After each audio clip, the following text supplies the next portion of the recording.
Allen? Yes. Supervisor Gitlin? Yes. Supervisor Berkowitz? Yes. Chair Howard? Yes. Ms. So, do you mind addressing item number 9 for us at this time? Thank you. Hi, Heather. How are you? What's your question? My question has to do, and again, this is another large amount of money that's going out to an out-of-area service provider for those who are in psychiatric need. In your report today, which you are scheduled to deliver, will you be addressing any ongoing resolution of the discrepancy between Supervisors and County of Del Norte in terms of making that facility in Eureka available to those in need? It's a much shorter ride to there. Will you be addressing that issue of any changes or improvements or any kind of change where there apparently is some kind of a disagreement between Humboldt County and Del Norte County on this issue? Will you be talking about this morning? Did you have any question about this No, I don't. item? Okay. No, I won't be addressing psychiatric care. Well, again, I for have to, hospitalizations. I'm going to support this, but I'm going to say to you, I'm wondering when we are going to do an outreach to Supervisors, which is a 16-bed facility, albeit it is used quite a bit, but it's not even on our MOU to use that facility, and I'm wondering why. So I'll ask you that during your presentation. I will reiterate that we have not been able to come to an agreement with them. They don't have bed availability that they're offering to us to do an agreement with. Well, I'm not asking about their availability. I'm asking about the possibility of putting them and us on a list, which used to be, we used to have a list where we were on their preferred, we were on their list, and it does not exist anymore and hasn't for several years. I'm trying to bring that argument back into discussion. In the meantime, we keep sending this frail population of psychiatric people on long ambulance drives to faraway places, and I consider it to be, and continue to be, quite troubling. So you have my yes vote on 9, but I'm wondering when we can rectify this problem and come to a resolution. So thank you for keeping an open mind to that subject. I continue to believe that the facilities we contract provide excellent clinical care at half the rate of Supervisors. And until either of those things become, something that we could change, I don't see a change in the future with that. Thank you. Public comment on item number 9. Okay, seeing none, we'll bring it back to the board. Do we have a motion on the table? Can I make a comment, Chair? Yes. I do sit on the mental health board, and this has come up. Mr. Gitlin, I'm not sure if he just doesn't understand it or why it keeps coming up over and over again. And Ms. Snow continues to try to explain it to him that, 1, it's over double the cost, and 2, they will not do an agreement with us. They have no beds. So it's not for lack of Ms. Snow not reaching out. It's for lack on that end. So I just want to clarify that. Thank you, Supervisor. Well, Mr. Chair, if I may be recognized, that's not what I'm asking. Okay. Okay, you've made someone who's made, one of my fellow colleague has made that I don't understand something. We are talking about an 8-hour, one-way ambulance trip to a far-off area. I understand there's some money issue years that haven't been even broached. There's an outstanding debt that Humboldt County is claiming Del Norte County owes it, and there's been no mitigation of that circumstance. Meanwhile, this frail population is strapped to a gurney, and it doesn't cause me any, it causes me great concern when I see this. We have a facility, whether it's technically available right now, we're not even on the list to have it considered 85 miles away. And that's what disturbs me. Humboldt County and Del Norte County need to get together and hammer this thing out so at least we can redevelop this MOU. That is what I'm asking for. Nothing more, nothing less. Now, if you're putting this all on a money issue, that's something that can be taken up with the state. This is a solvable problem. And we all have recognition. I met at my EMS meetings. They're all very concerned about this issue. Now, what are we going to do about it other than cross our hands as there's nothing we can do and you don't understand this and you don't understand that? I'm going to try to better the lot of a group of population that is frail and is subject to almost inhuman kinds of transportation rides to far off places. So I'm going to continue to bring this up, Ms. Snow, until such time as you can work out this agreement and get us on an MOU. The availability of the hospital is a separate issue, and that can be dealt with also. We used to have 2 beds available to us at Del Norte County. I'm trying to get us back to that area again. And so far, we don't seem to have one cooperation. Thank you, Supervisor. Do we have a motion on the table for item number 9? I would Only. move to approve and authorize the chair to sign the First Amendment to the agreement for adult community residential care services with Willow Glen Care Center, Yuba City, California, for the period July 1st, 2016 through June 30th, 2017, not to exceed $315,000. Thank you. Second. We have a motion and a second. Kylie, can you please pull the vote? Supervisor Gitlin? Yes. Supervisor Cowan? Yes. Supervisor Berkowitz? Yes. Supervisor Henningsen? Yes. Chair Howard? Yes. Let's go ahead and move to budget transfers, items number 12 through 17. Approve and adopt transfer 05-07 in the amount of $1,700 with child support budget to cover costs expected through June 30, 2017 that will exceed projected costs as requested by the Assistant Director of Child Support Services. Item 13, approve and adopt budget transfer 06-01 in the amount of $4,500 within the FY16-17 probation budget to cover the cost of housing AB 109 eligible clients as requested by the Chief Probation Officer. Item 14, approve and adopt budget transfer -06-02 in the amount of $2129 with Child Support Services budget to cover maintenance of vehicles as requested by Director of Child Support Services. Item 15, approve and adopt budget transfer 06-03 in the amount of $11,700 within the boating safety budget unit to cover additional payroll costs for the training period as requested by Sheriff Corner. Item 16, approve and adopt budget transfer 06-04 in the amount of $9,000 within the jail budget unit to cover the 2016-17 year-end reconciliation of the Pelican Bay State Prison's safekeeper account as requested by Sheriff Corner. And item 17, approve and adopt budget transfer 06-05 in the amount of $23,000 within the Sheriff's budget unit to cover the 2016-2017 year-end reconciliation of accounts as requested by Sheriff Corner. I'd like to open budget transfer items 12 through 17 to public comment. Seeing none, we'll bring it back to the board. Do we have a motion on the table? Mr. Chairman, I would move that we approve budget transfer 05-07, 06-01, 06-02, 06-03, 06-04, and 06-05. Okay, we have a motion on the table. Second that. We have a motion and a second. Kylie, can you please pull the vote? Supervisor Berkowitz? Yes. Supervisor Gitlin? Yes. Supervisor Cowan? Yes. Supervisor Henningsen? Yes. Chair Howard? Yes. Okay, let's go ahead and move to item number 18, approve and adopt the memorandum of understanding with the Del Norte County Employees Association, SEIU Local 1021, effective September 1st, 2016, to coincide with the expiration of the previous agreement as requested by the County Administrative Officer. Mr. Serena.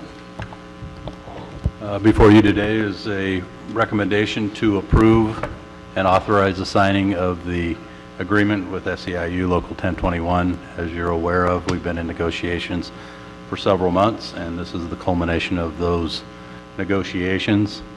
And at this point, if we are able to get approval of this agreement, the signatures will be sent down to SEIU 1021. Very good. Okay, I'd like to open it up for public comment on item number 18.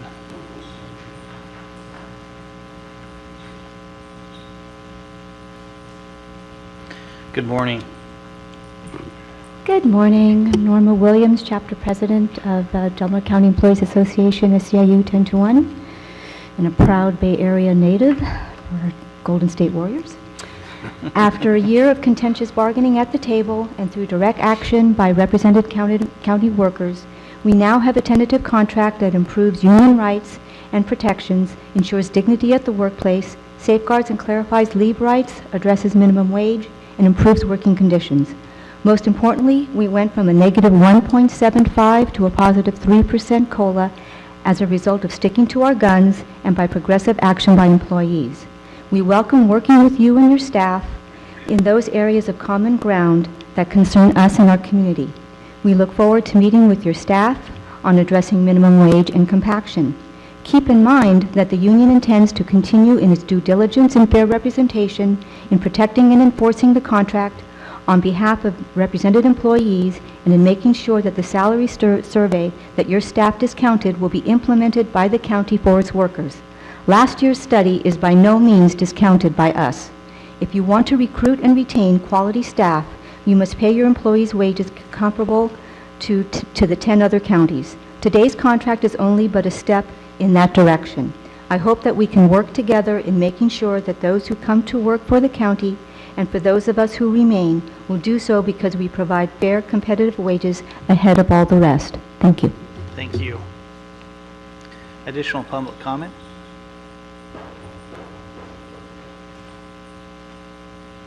Good morning. Good morning. This is Victoria Dickey. I hope people can hear me better than I can hear everybody else. I have a concern that's somewhat irrelevant, I'm sure, but I talk to people. You know that. If I see you in the hallway, I'm going to talk to you. If I have something on my mind, I'm going to tell you, and I'm going to ask you questions. I have never talked to a county employee that hasn't said to me privately that they wish they weren't in the union. I spoke to someone who said they have like 300 members, about 40 of them show up and vote, and so you only need like 22 to run the whole union. Now those facts are not facts, except that I do know that everyone I've spoken to said they don't want to be in the union. They don't think it represents them.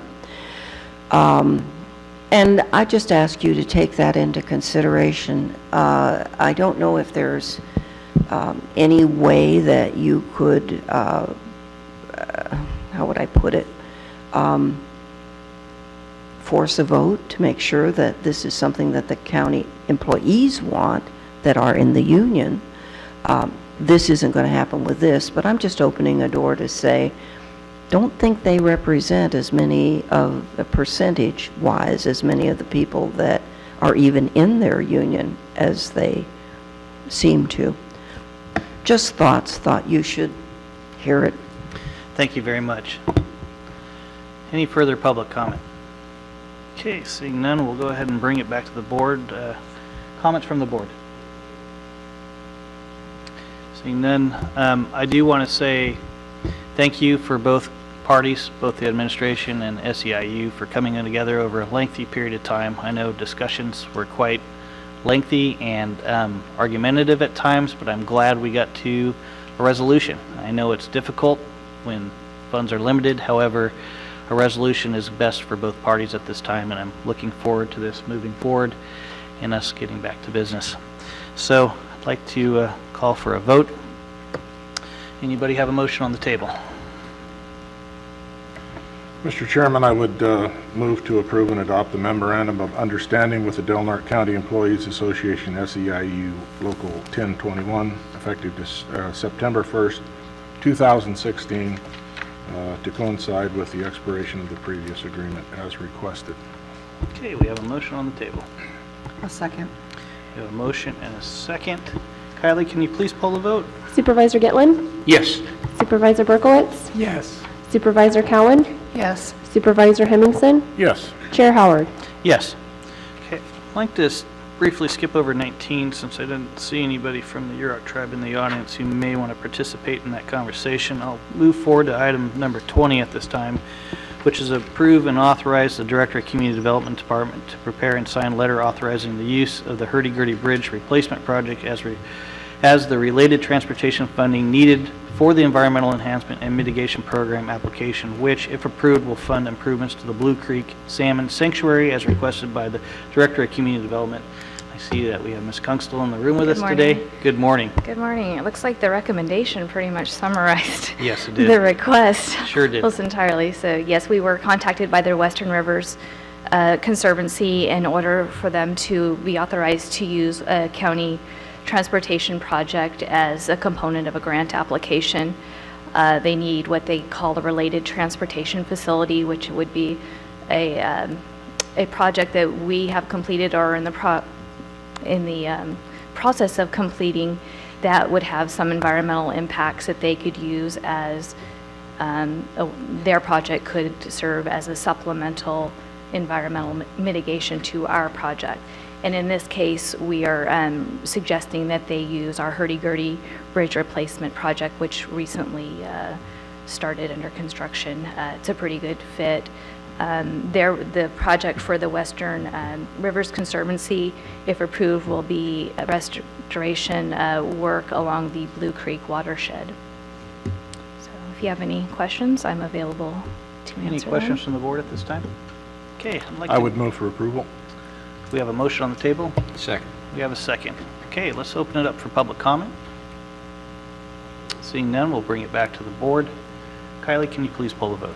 Supervisor Cowan? Yes.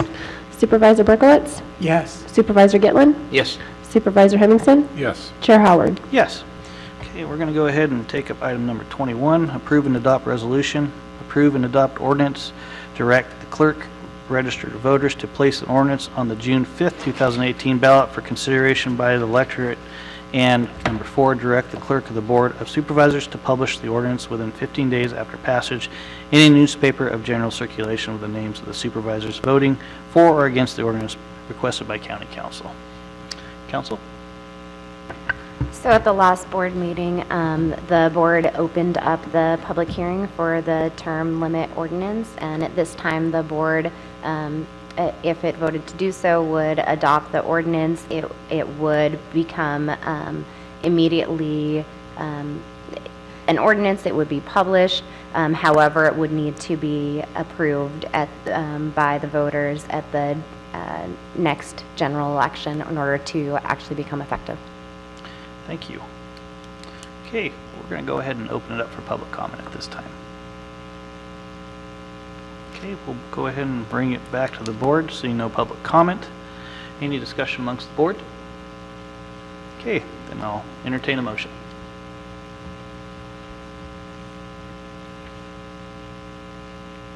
Okay, I'll motion to approve and adopt resolution, approve and adopt ordinance 2 and 3, directing the clerk registrar of voters to place the ordinance on the June 5th, 2018 ballot for consideration by the electorate, and direct the clerk of the Board of Supervisors to publish the ordinance within 15 days after passage in a newspaper of general circulation with the names of the supervisors voting for or against the ordinance as requested by County Council. Second. We have a motion and a second on the table. Kylie, can you please pull the vote? Supervisor Cowan? Yes. Supervisor Hemmingson? No. Supervisor Gitlin? Yes. Supervisor Berkowitz? Yes. Chair Howard? No. All right, and let's see. We've got a few longer items, but we could get into those now, but let's go ahead and take up item 25 in hopes that will get us to public comment here in about 2 minutes. So item 25 is approve and accept the independent audit performed by Patel and Associates for fiscal year ending June 30th, 2016 as requested by the Auditor Controller. CEO? I'm assuming he's not sitting behind me. He's not sitting behind you. He probably wasn't anticipating this coming up so quickly. Annually, the county is audited by an independent auditor who looks at every fund in the county generally, and then a number of them specifically.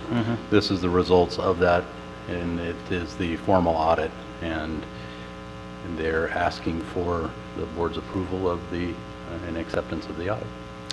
Excellent. All right, we'll go ahead and open up item number 25 for public comment. Is there any public comment at this time? Good morning. Good morning, Linda Sutter, County. We should have the cameras here more often. I noticed that Mr. Howard read every one of the items on the agenda. It's never been done before. Okay. I have a question in regards to the budget. And it appears that in 2015-16, the Board of Supervisors spent $386,481, and I'm not an accountant, so I don't know what this is. And then in 2016-17, their proposed budget is $619,460, and then another one for $743,053. So it appears that you're doubling your budget, and I want to know why. There's no explanation for this Yeah, whatsoever. This is for the approval of one of our auditors that could potentially answer that question. It's not necessarily a discussion on our budget. Okay, well, that's fine. It's just that, you know what, the DA's office gets $1.5 million for their proposed budget. $743,000 is nearly half of what the DA's office gets for you folks, and you better start answering some questions in regards to that. Thank you. Thank you very much. Any other public comment at this time on item number 25? Seeing none, we'll go ahead and bring it back to the board. Is there any further discussion? Seeing none, is there a motion on the table? I would move to approve and accept the independent audit performed by Patel and Associates for the fiscal year ending June 30th, 2016. We have a motion on the table. Second. We have a motion and a second. Kylie, can you please pull the vote? Supervisor Berkowitz? Yes. Supervisor Cowan? Yes. Supervisor Gitlin? Yes. Supervisor Hemmingson? Yes. Chair Howard? Yes. All right. Let's go ahead and open it up for public comment, which is our 10:25 timed item. Members of the public may address the board on matters which are within the jurisdiction of the board. If you are addressing the board regarding a matter listed on the agenda, you may be asked to hold your comments until the board takes up that matter. Please limit your comments to 3 minutes or less.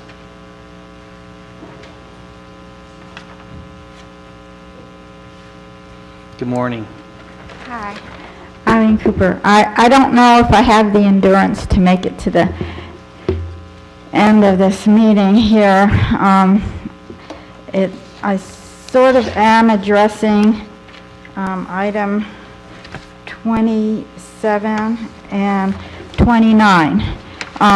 This is just really easy to look at. I just have one handy, but it shows how much we spent every single year since 2008 on this company, Van Scoyoc Associates. I see the letter that they wrote regarding WOTUS, and the letter seems not to really have very much substance in it, and is very brief. Some of the statements seem erroneous to this county. I don't really see us as being a water quality litigious area.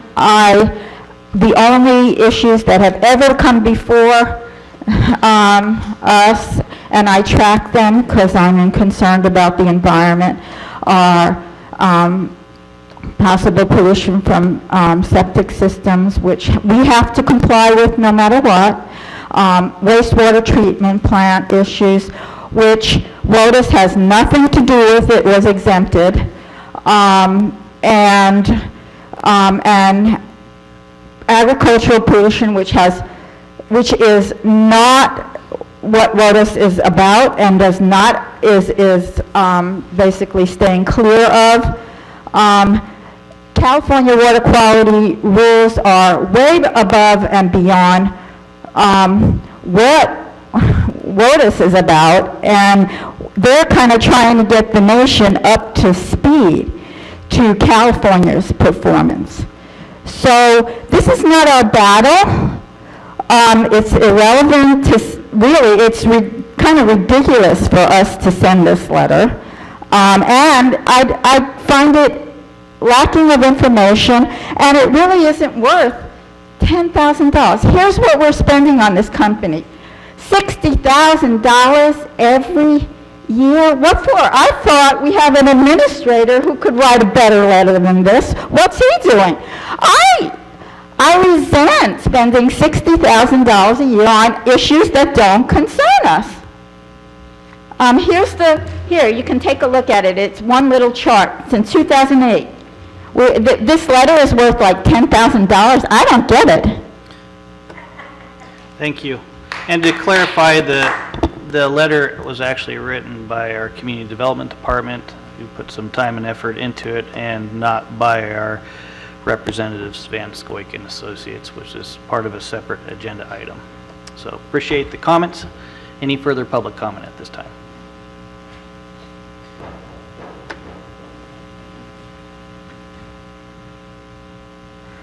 We need more people to come down here and tell you what they think. I have a couple of thoughts. One is, I've mentioned this to you before, when you form committees to deal with solid waste authority, to deal with the hospital, those committees take on a life of their own, and I don't have any way to get in touch with them really.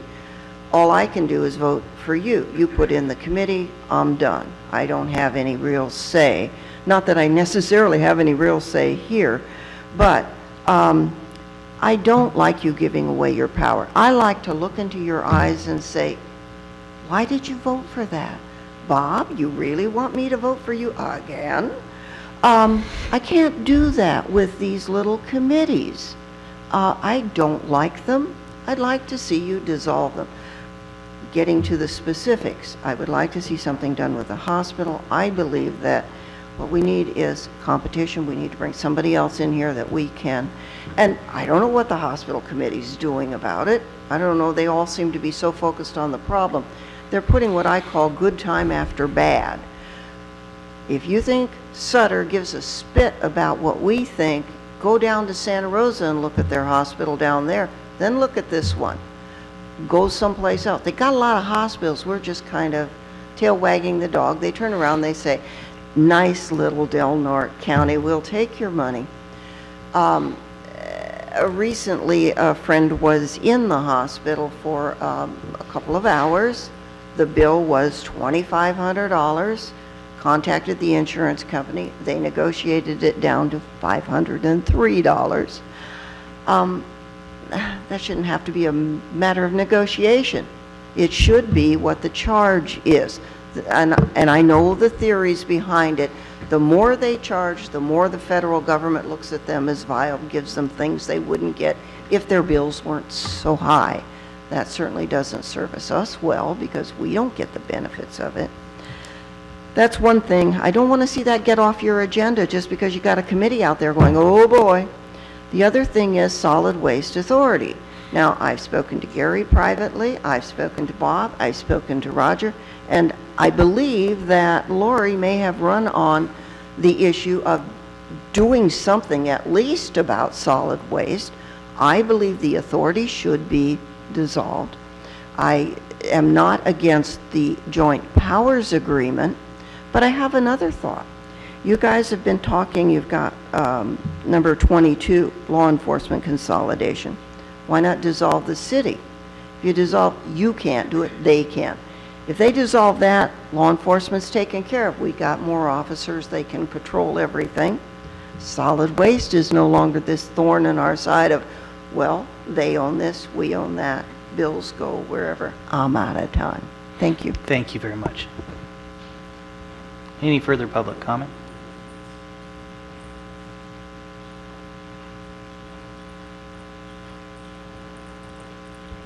In response to what was suggested earlier, it is 100% against the MMBA as well as in violation of our contract, state and federal law for this body to interfere in any way, shape, or form with the activities and running of the union. We do the best that we can in representing all of our workers. Is everyone always happy? No. But again, the union is only as strong as its members. We do the best that we can for those who do participate, for those who do vote, for those who do become active in the union. That is what helps propel us in terms of what we do here in relation to negotiations and in other activities. Thank you. Thank you very much. Any further public comment? All right, seeing none, we're going to go ahead and move to our 10:30 timed agenda item, which is housing report, social services update. Ms. Snow and also Julie Kane. Nice to see you both here today. Welcome. So the housing report will be very brief. I'm responding to a question from Supervisor Gitlin. he asked for me to give an update on the Mental Health Service Act, $416,700. And it will, like I said, it'll be brief. There's not much of an update since last year when you were on the local mental health board, and it was agreed upon to try to maximize that funding by combining it with other sources that we anticipate becoming available in the future, such as No Place Like Home. Okay. If you have any questions, I'm happy to answer them. Any questions from the board? Supervisor Gitlin. Yes, I do have questions. We've had that money for many years, and I know recent restrictions have been lifted on how that money is to be implemented. I'm simply asking for a good faith timetable on how that money will be implemented to actually help people in need, people with psychiatric needs who have housing problems and issues. So I'm asking for, and I'm not getting that answer today, how and when you're going to implement that $416,000, which is, in my memory, it's been in your hands for at least 2 years. So I know you have your monthly meetings. I don't know what the plan is to use that money. Fill me in. Let me know that we have a plan, and it can be within the next 60, 90, 120 days, something good faith where you hope to have it helping those in need. Can you do that this morning? Just to be clear, I've been here for a little bit over 1 year, so it's not 2 years. But I think it was around August of last year that I gave a report and shared this really same exact information about No Place Like Home and the goals of combining the money. And there are a lot of limitations to that $416,000. It's not a straightforward $416,000. It has to be used for to purchase or develop. It cannot be used for rent. There is a required operating subsidy that has to be set aside, which actually would probably be about $200,000, which takes the amount down considerably when you factor that in. It would also depend on several factors. If the facility sits empty, we would get charged extra. I have actually some information from another county, and I believe I had said previously, you know, when we rolled this money over into the special needs housing program, that was a solution offered, as many small counties across the state have had issues spending this money, that it's not enough to do something substantial and the regulations make it difficult. There's a county that did try to use just this money, so for a value of $305,000, they ended up costing over $9,750. So. You talking about Arcata? No, I'm not. What was the city of Arcata done with their Prop 63 monies? Can you report that out? Yeah, and actually we had a presentation November of last year from Rural Community Housing Development Corporation. They're the ones that did, I think it's called Arcata Bay Crossing.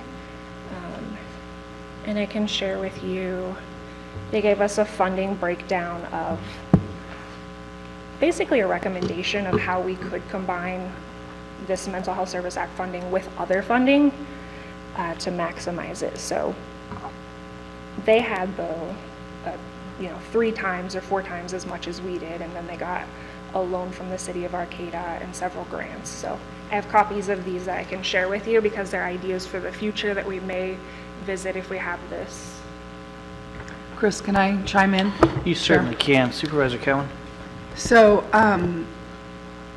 to reiterate what Heather's saying, the game plan and the plan that has been set forth, that has been talked about for quite a while now, is to combine this with No Place Like Home.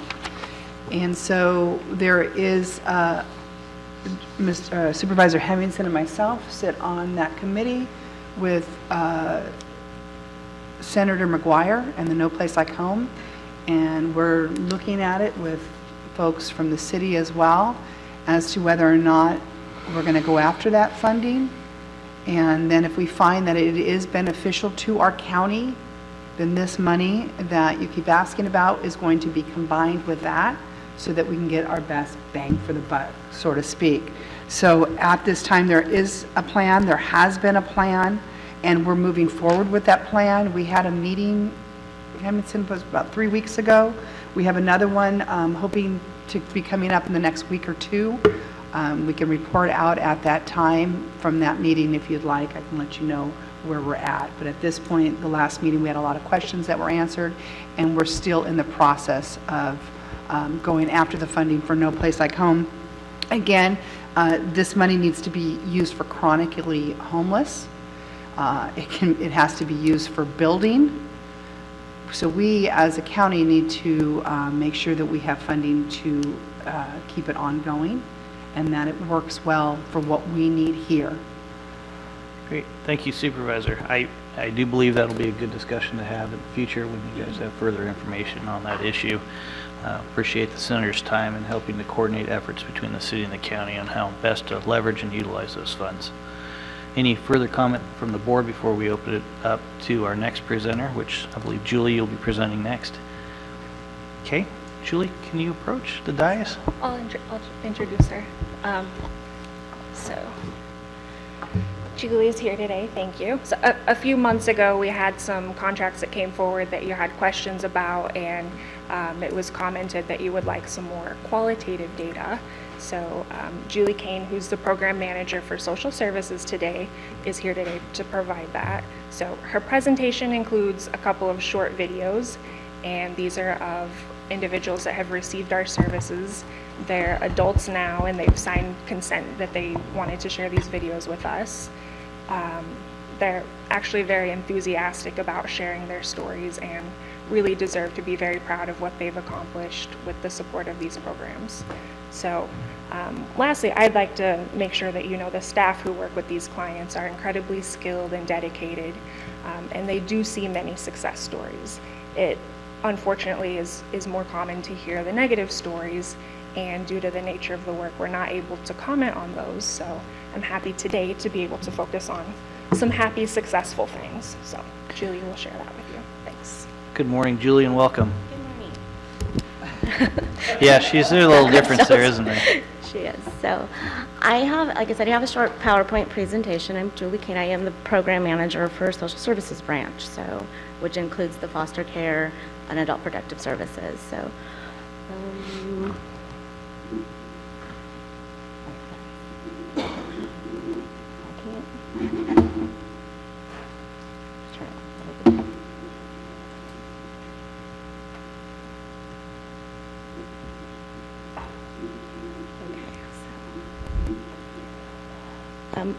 I have a fact sheet for you.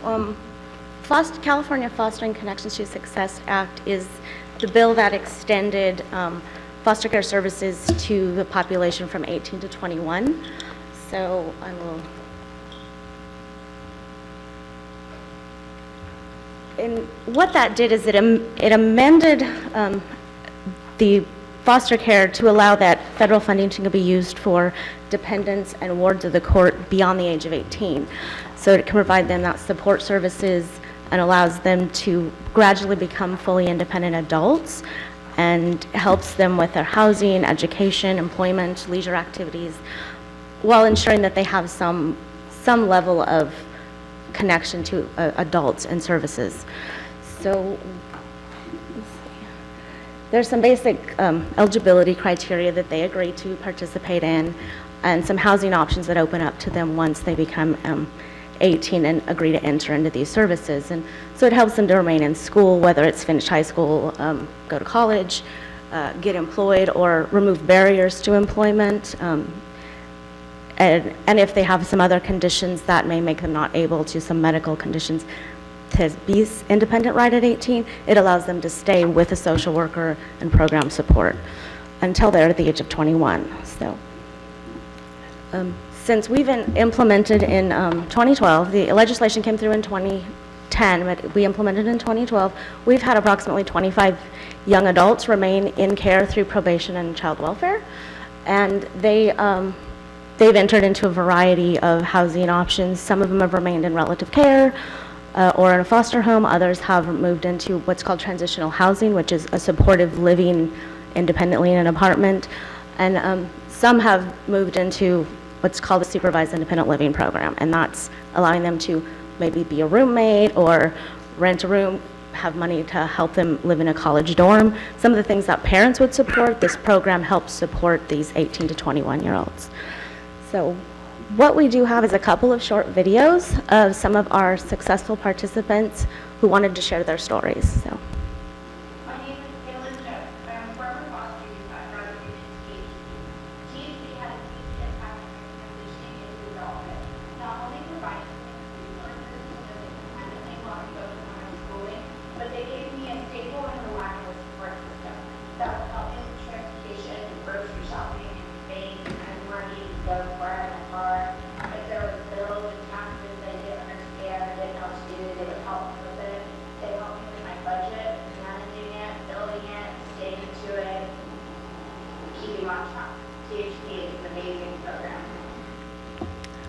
Kaylan recently completed her AA degree and plans on going on for a bachelor's.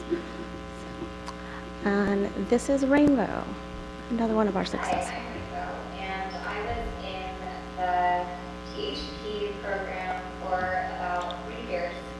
So coming out of foster care at 18, I was not 100% ready to be on my own at all.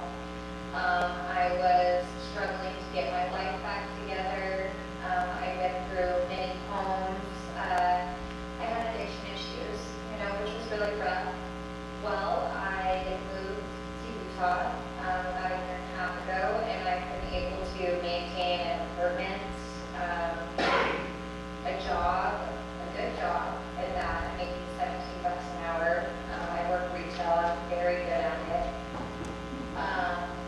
So the program really helped me be successful. And they helped me with my budgeting and everything I needed, how to use a checkbook, get a bank account, and also get 3 years of renter's history, which was very important because I didn't have a parent to co-sign for me or do any of those things for me. So it was just, it was one of the best things that, I ever happened to me. So as you can see, we've had some real success stories. We enjoy working with this population, and we initially were not certain that the youth would stay because they often had expressed to us, we're out of here, we're out of foster care. But we really have seen a growth, and it's been a really good program to watch these what were children that we worked with to become functional young adults. Thank you. Thank you. Julie, do you mind if we asked a few questions? Sure. I probably have asked this before, but I'm going to repeat myself since it's probably been a year since I asked the question. Generally, how many 18-plus children do we serve with the program? We usually have, between probation and child welfare, because our foster care population is combined, maybe about 10 to 15 kids in the program in various settings at a time. We don't have a huge population of children at age out of foster care because one of the criteria is you need to be in foster care at the age of 18 in order to access these aftercare services. So. Excellent. Okay. Any other questions for Julie at this time from the board? I don't have a question, but I certainly have a comment. Thank you very much for that presentation, and thank you for your work. And Heather, I can't believe it's been a year. You've been here a year already. And I want to thank you for the outstanding job you've been doing also. I also want to say thank you. You guys have done an amazing job, especially with people close to my heart, and I think it's a really, really important program.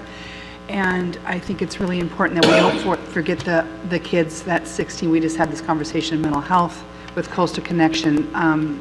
They're not lost at that age. They still need our guidance. They still need our help. And it's very, very important that we continue these programs to help them. Thank you very much for all you guys' help. Thank you.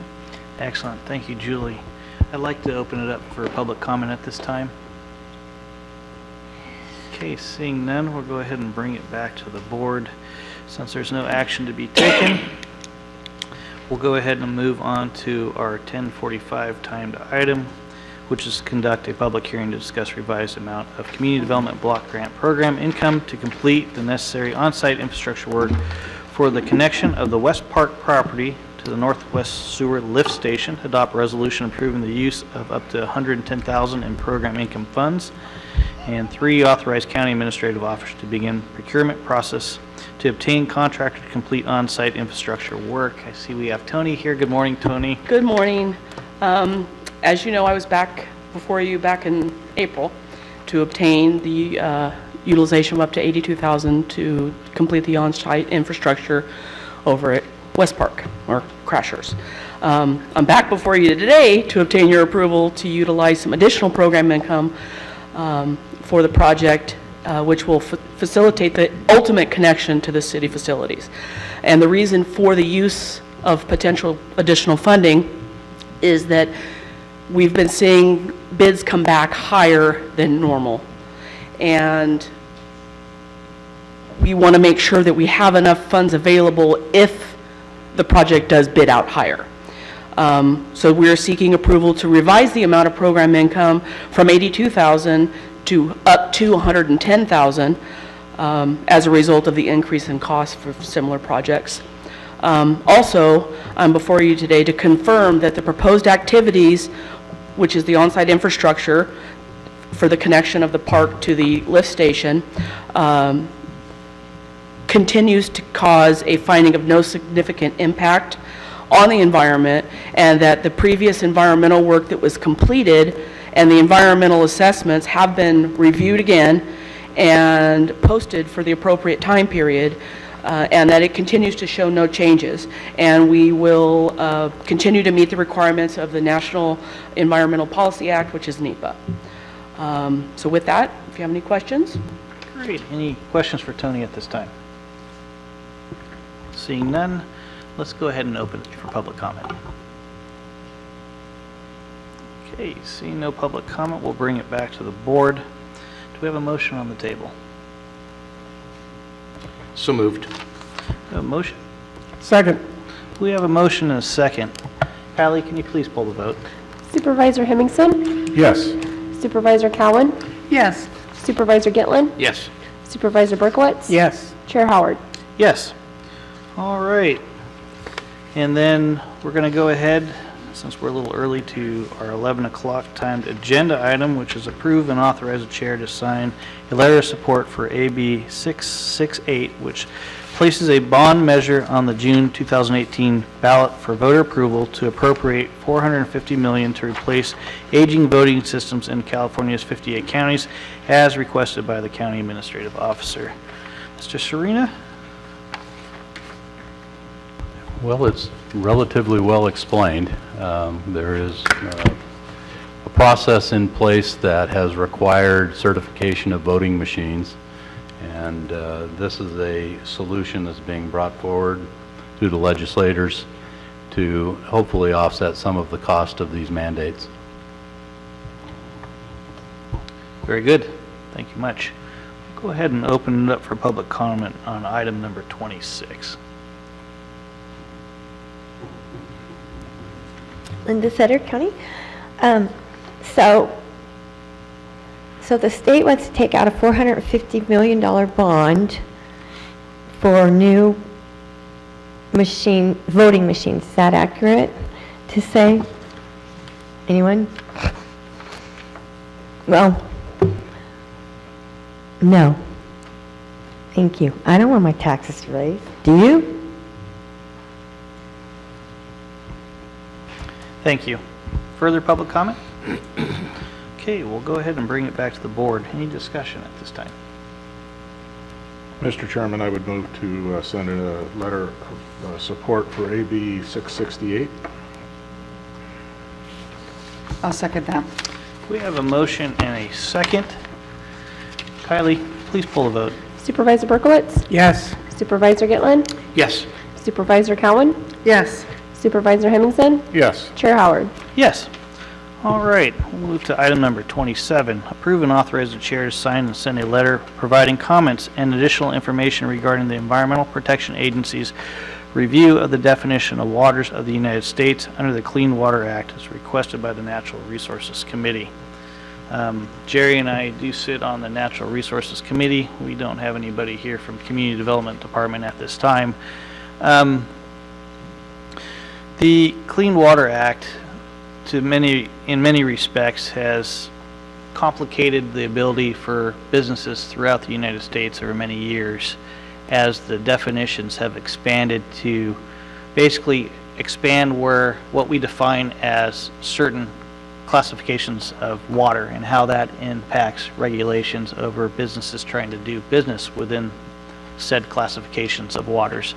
That expansion over the years has created difficulties for not only agricultural businesses, it's also created difficulties for development, as we've considered various options of creeks that have gone essentially dry during the year and have no water flowing in them, have now had classifications and definitions placed around them to where there's protection associated with those areas around rivers and streams and ephemeral streams and creeks that dry up.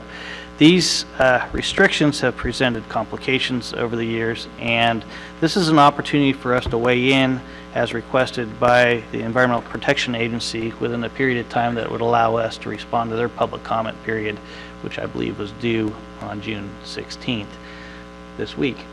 So our hope was to get a letter out to the board for discussion and potential approval in order to react to that public comment period. Any discussion amongst the board? Okay, then we'll go ahead and open it up to public comment. Okay, we'll bring it back to the board. Do we have a motion on the table at this time? I would move to approve and authorize the chair to sign the letter providing comments and additional information regarding the Environmental Protection Agency's review of the definition of waters of the United States. Thank you. And do we have a second? I'll second that. We have a motion and a second. Kylie, can you please pull the vote? Supervisor Gitlin? Yes. Supervisor Berkowitz? Yes. Supervisor Cowan? Yes. Supervisor Hemmingson? Yes. Chair Howard? Yes. All right, we'll go to item number 28, which is approve and authorize the chair to sign and send a letter of opposition to Senator, I know I'm going to get this name wrong, Huioso, regarding SB 649, which allows wireless providers unfettered access to public property for placement of small cell structures without regard to aesthetics and environmental impact of these facilities. I'm not familiar with this issue. Jay, do you mind addressing that with us?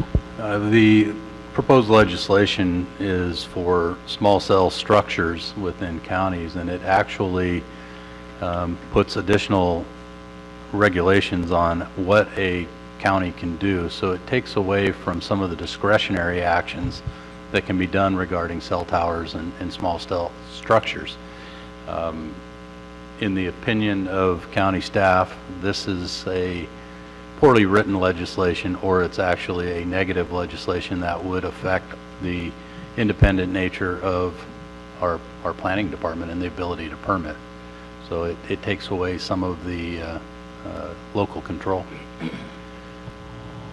Would it potentially affect our ability, let's say somebody wanted to site a cell tower within a public area, would it affect essentially our ability to require through the Community Development Department or Planning Commission that that cell tower be hidden to a certain extent by a decorative foliage that would make it look like a tree?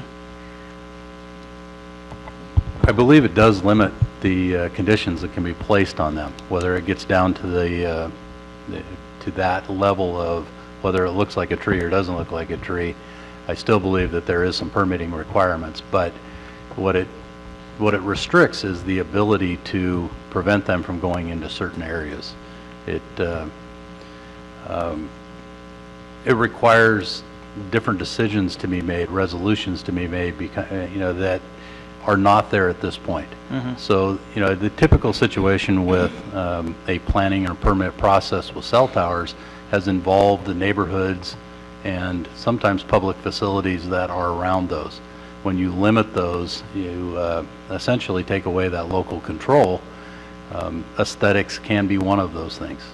The cell towers that I've been involved in the way past, dealt typically with residential questions and resource questions, and in one case, an airport. So I believe that when you see this legislation and you see what it takes away from local control, it's something that needs to be amended or revised. Very good discussion from the board. Yeah, and I agree with Jay. Take away the local authority. It's just another one of those one-size-fits-all components of the California legislature, and it doesn't bode well with me. Okay, Supervisor Gitlin. I have ambivalent feelings about this, but I'm leaning toward opposing sending the letter of opposition. We all complain about cell phone service in Delaware County. We're going from point A to point B, and suddenly we lose a phone call. Purportedly, this would address that, but then I have this vision in my mind that we should have local control over what it's going to look like as you drive up and down the 101 or 199. And you're right, we're not like every other community. We sell beauty here. So, but still, the way it's written, I'm afraid it's going to open up a Pandora's box. So I will vote to oppose and send a letter of opposition. Thank you, Supervisor. Any further comments from the dais before we open it up? Public comment? Okay. Public comment, please. All right. Seeing none, we'll bring it back to the board. So we have a motion on the table. I would move that we approve and authorize the chair to sign a letter of opposition to SB 649. Very good. Second. We have a motion, a second. Kylie, can you please poll the vote? Supervisor Cowan? Yes. Supervisor Gitlin? Yes. Supervisor Berkowitz? Yes. Supervisor Hemmingson? Yes. And Chair Howard? Yes. All right. And our 11 o'clock timed item, which is conduct a public hearing to provide an opportunity to hear and provide comments on the results of activities involved in community development block grants 08-STBG-4642 and accept final results as meeting the requirements of the grant as requested by the county administrative officer. She's not the county administrative officer, but we'll accept her comments. Good morning again, Tony. Hi, guys. I'm back before you this morning to conduct a public hearing for the closure, again, of our 2008 grant with Housing and Community Development. As you may or may not know, CDBG requires public hearings at several stages. I think I've mentioned this before, of the grant, including the initial design phase, the application phase, and ultimately closeout, which is what I'm here before you today for. Back on April 13th, 2015, we received notice that the State of California Housing and Community Development were rescinding their May 15th, 2013 closeout, which is the reason provided to us was that we did not meet the national objective of the grant, even though they had previously closed out the grant. In order to meet our national objective, we had to obtain connection from Northcrest lift station to the city's treatment facility. Through the assistance of Senator McGuire and Jay and the city council, we've achieved that. We have a signed agreement with the property owner and the city for connection. So the next step is to complete the on-site infrastructure to make that connection happen and to ultimately re-close out this grant. So I'm here before you today with the happy news that we are on our way and that we will, once the infrastructure has been completed, we will be connected, and I'm here before you today to obtain consensus that we've achieved our national objective. Great, thank you very much. Any questions at this time from the board? Then, as the public hearing is now open at this time, I'd like to give the public an opportunity to comment on this CDBG opportunity. Any public comment at this time? Okay, seeing none, we'll go ahead and bring it back to the board. So we've had the opportunity to hear and provide feedback. The public has had an opportunity to weigh in.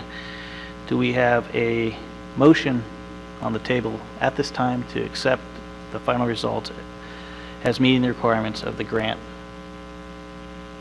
So move. Second. Okay, we have a motion and a second. Kylie, can you please pull the vote? Supervisor Gitlin? Yes. Supervisor Cowan? Yes. Supervisor Berkowitz? Yes. Supervisor Hemmingson? Yes. Chair Howard? Yes. All right, we're going to move to item number 19. I'm not sure if anybody from the Yurok tribe is here today with us. However, item number 19 is approve and authorize the chair to sign and send a letter of support for H.R. 975, 2017, the Yurok tribe's land legislation as requested by the Delaware County Board of Supervisors. We had the opportunity to briefly discuss this with the tribe president at our last meeting. This will give us an opportunity to further discuss this letter that we propose to send, although there is no legislation on the table at this time. I think based on our conversations in Washington, D.C. last week, there's some eagerness to hear from this board and our feelings on this matter. Any discussion from the board at this time?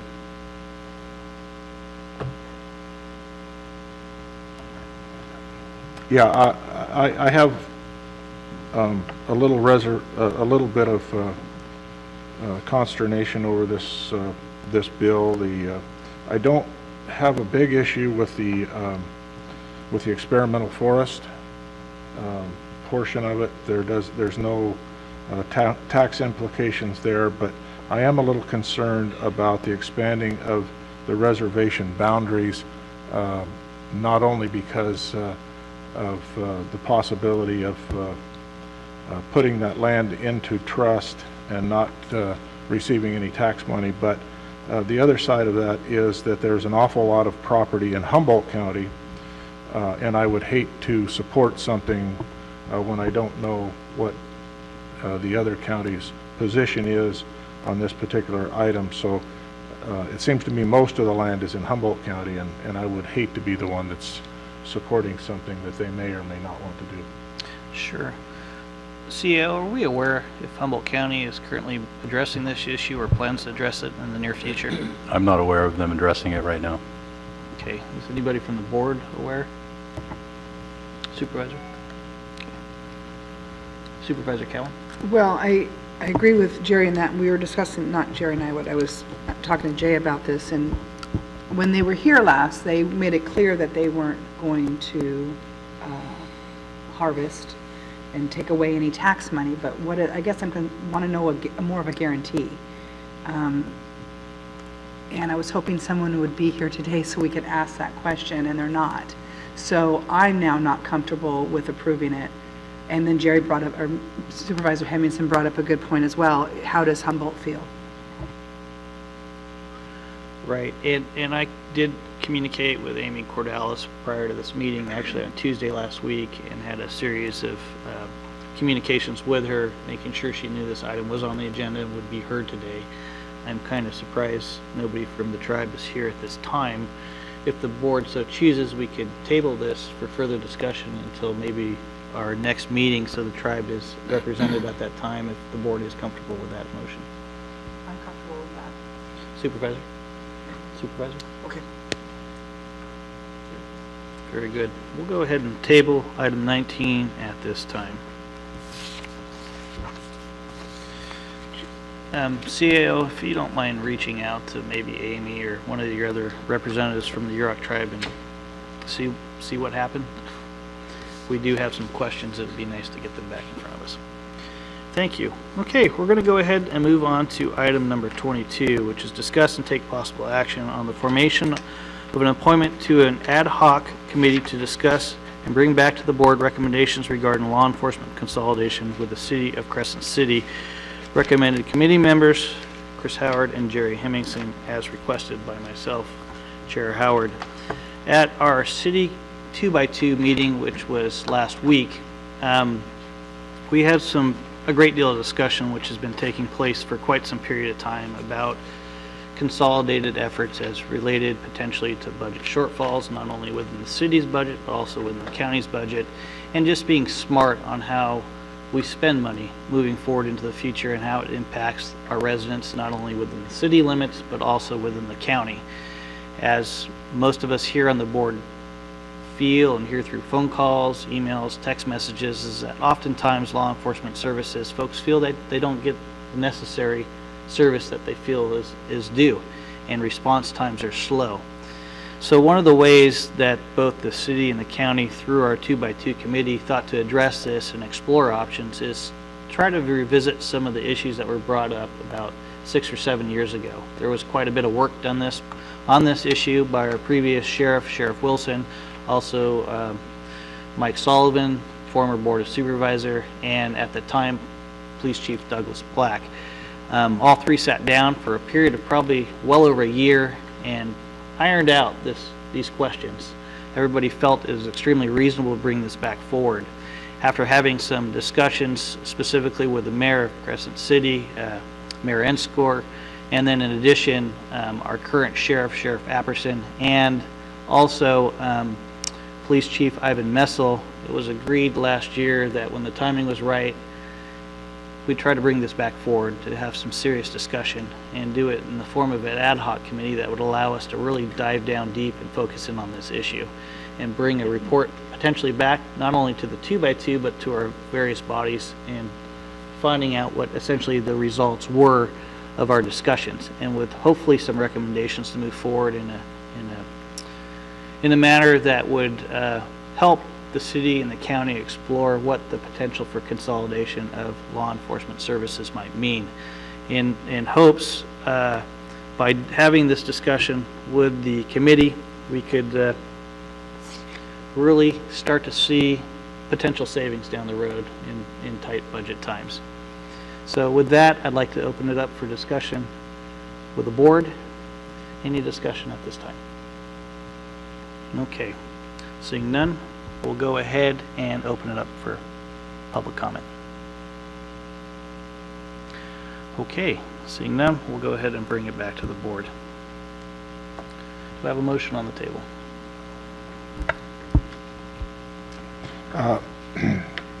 Yeah, I would move to approve the recommendation of the chair to appoint Supervisor Howard and Supervisor Hemmingson to the ad hoc committee, bring back recommendations Okay. to the board. Very good. We have a motion on the table. I'll second. Motion and a second. Kylie, please poll the vote. Supervisor Berkowitz? Yes. Supervisor Gitlin? Yes. Supervisor Hemmingson? Yes. Supervisor Cowan? Yes. Chair Howard? Yes. All right. Item number 23. Discuss and take possible action on the formation of an appointment to an ad hoc committee to discuss and bring back to the board recommendations regarding shared services with the City of Crescent City. Recommended committee members Lori Cowan and Bob Berkowitz as requested by Chair Howard. Similarly, as discussed with law enforcement services, there's other shared services that we could help the city out with, and maybe there's some shared services the city could help the county out with. In the past, we've explored options within the community development department around building permits, and then in addition, building inspection. Some of those services over time have dissolved under various management at the city level, but our hopes by having these discussions for very similar reasons as with law enforcement is to try to save valuable resources and not duplicate services if we do not need to. I'd like to bring it back to the board for discussion at this time. Mr. Chairman, Yes, Supervisor Berkowitz. the discussion of shared services between the city and the county is a very important one, and one that's been discussed at length for over the last 40 years that I know of. On the city side of this committee, we will most likely be dealing with newly elected city council people who basically will know little of the historical basis of this item. And then when you combine it with the newly elected supervisors, there will be a very steep learning curve, which will not be very conducive to an effective outcome. So I believe that we need at least one person who has a vested interest in the successful outcome of this community, this committee, and who lives in the city, and therefore has a real interest in the successful outcome of whatever negotiations occur. And that's why I'm suggesting that Supervisor Gitlin and I serve on this committee. I've talked to Supervisor Cowan, and she has many committee assignments already, and would give up this one if progress towards the objectives could be made. It is for these reasons that I believe that his experience, that's Mr. Gitlin's experience and interest, would serve to produce a valuable outcome. And that's why I'm asking that this board select Supervisor Gitlin to serve as a member of this committee along with myself. Very good. Thank you for those comments, Supervisor. Any further discussion from the board? All right. I'd like to open it up for public comment at this time. Chair, may I for just a moment? Yes. I just want to clarify to make sure the public realizes and the board also that the ad hoc committee would not be a committee of the city and the county. The action of creating the ad hoc committee would only be a county committee. It's not a committee with the city and the county. So it may meet with the county, but it's not a joint committee. You mean it may meet with the city? Yes, the city. Very good. Thanks for that clarification, Council. Public comment. Okay, we'll bring it back to the board. Further discussion from the board? Very good. Do we have a motion on the table? I will make the motion that Mr. Gitlin and I serve on this committee. Since that is not on the agenda, is that something that we can do? Yeah, so the agenda was worded recommended committee members, so I believe that it would be within the Brown Act for the motion to be okay. Okay. Very good. So we do have a motion on the table. I'll second. Okay, we have a motion and a second. Any other motions at this time? I'm confused. She just said that we couldn't do that. It would be a violation because it's not on. Nope.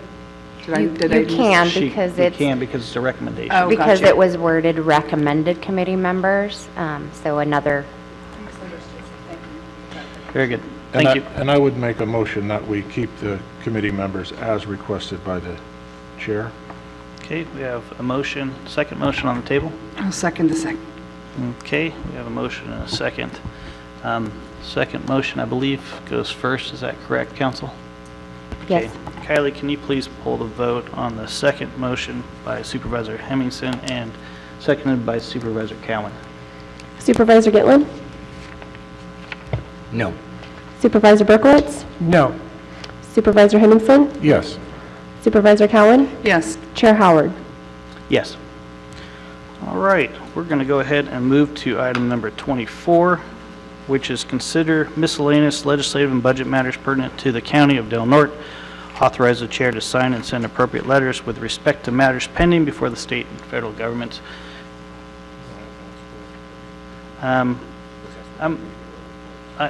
Yeah, I just want to see if there's anything Jay wants to report out on state matters at this time. Well, at this point in the process at the state, we do have a number of bills and trailer bills that are coming through. A lot of those were printed off just yesterday. They're about 3 inches thick in text. But as of today, what's on the agenda is what we're asking for letters from the board, and we may be coming back shortly thereafter at the next meeting, asking for more either support or oppose. New bills are now restricted, so what we're looking at is legislation that was in suspense or in committee or possibly trailer bills. Correct. Jay, is there anything to report out on the Wilderness and Scenic Bill, Friedman?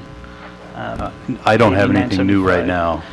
We did receive some phone calls from Assemblyman Wood's office at the Capitol last week. That bill did fail to receive approval out of the Assembly. And so based on what we were told is that the author was unable to answer the questions that were not only coming from the Senate but also from the Assembly as to various definitions within that process. And that was kind of good news. Assemblyman Wood did request of the author that she worked very closely with him moving forward if this bill would be back next year to seek approval. So hopefully we'll have a little bit better of a heads up next time and some much clearer definition for the county to react to. All right. It's time for a long-awaited presentation. Mr. Chairman. Yes, Supervisor Berkowitz. Yeah, point of order. Considering we do not have board comments, it's been suggested that we could put board comments under this item 24. Is that correct? That is correct. Okay. So can we then basically move on with board comments? I'd actually like to table that just temporarily for the report out from Van Scoik, if the board so chooses. Sure. Okay, very good. So I'd like to actually have our guests here from Washington, D.C., Greg Burns and Mary Hardwick. I don't know, Mary, if you're going to join us, but thank you for accompanying Greg out here. I know it's a long way to travel. And Greg, great to see you again. I know it's been a short period of time, but we're happy to see you here in Crescent City once again.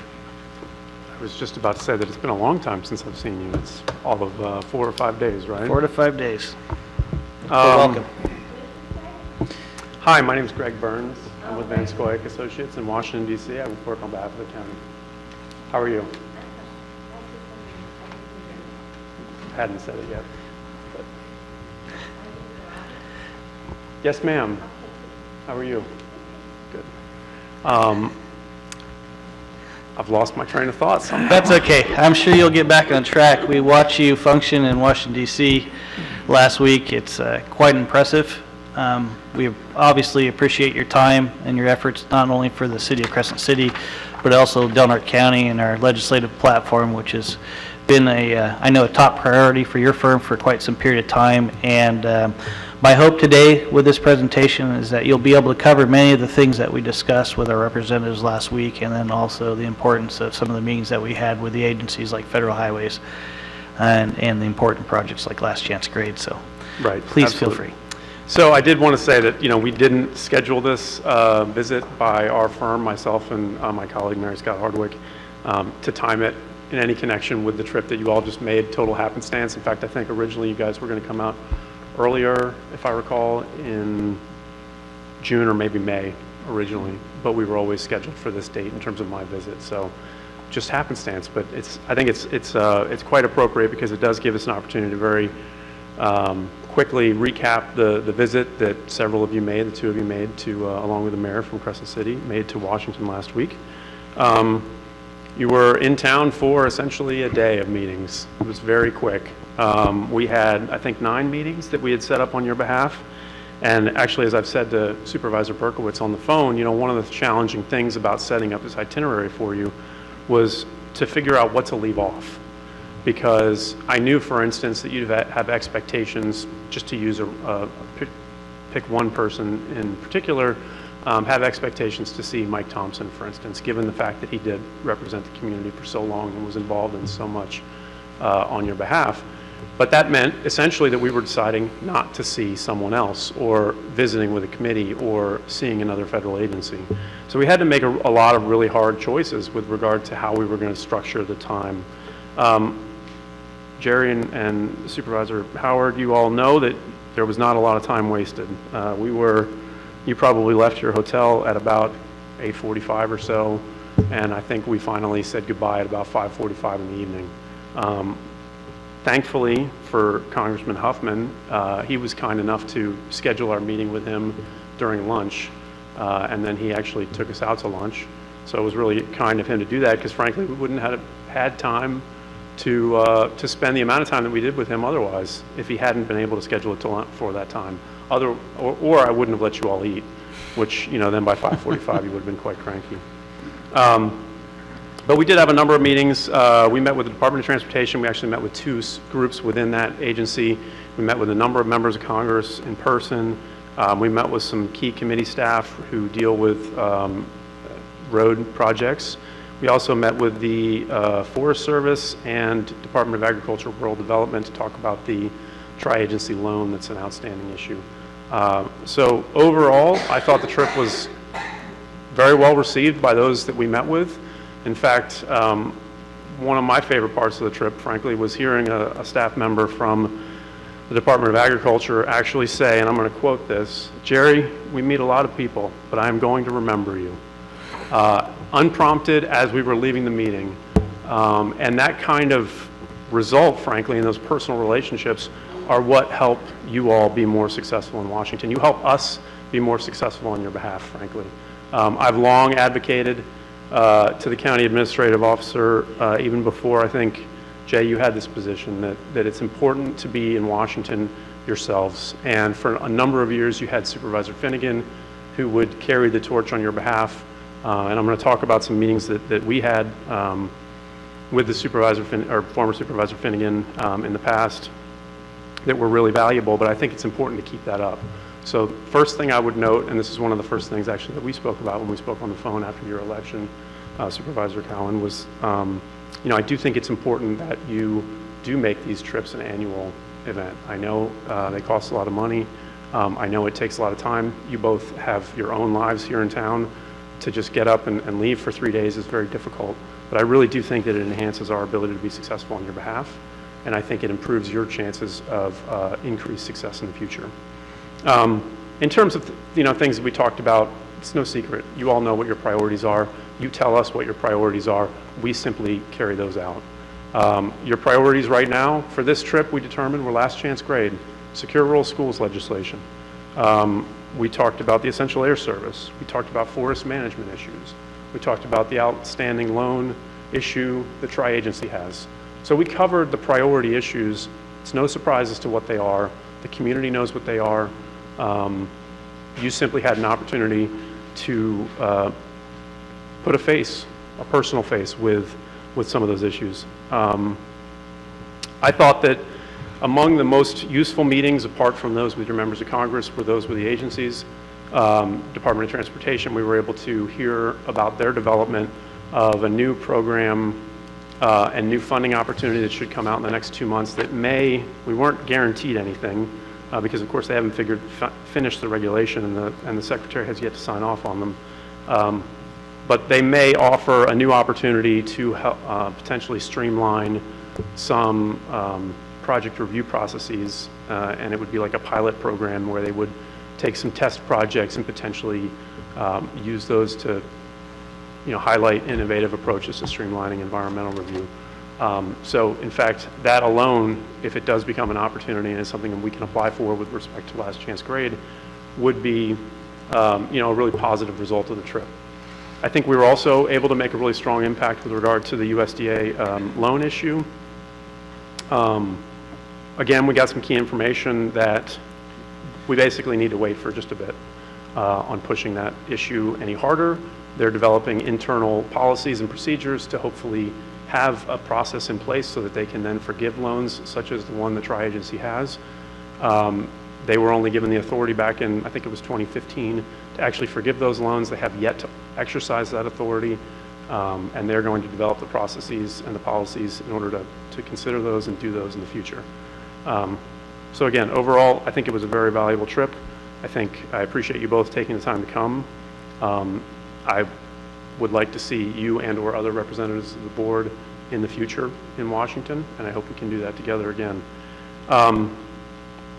I also, while I'm here, want to take a moment to highlight some of the things that we have worked on behalf of the county over the years, because I do think that it's easy when you focus on the big picture and you talk about how many years we've worked on your behalf to sort of forget some of the things that we really have done that have been really beneficial for the community.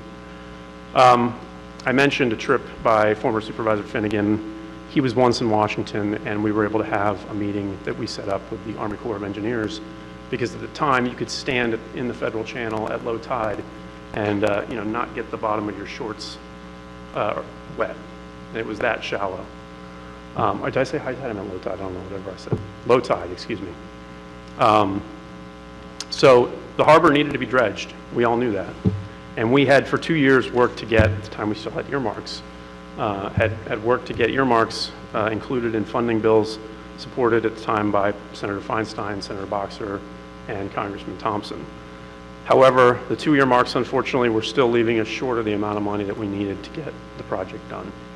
So we went to Corps headquarters in Washington, D.C., and we sat down with a particular staff member that I remember well, and who actually continues to rise up in the ranks there.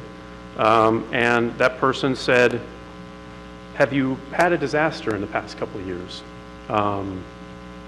And Supervisor Finnegan said, yeah, we've had disasters declared. Well, you know, that makes you eligible for a pot of funding that I'm not sure the Corps in San Francisco has thought about. So let me look into this a little bit. Let me see if we can make this work.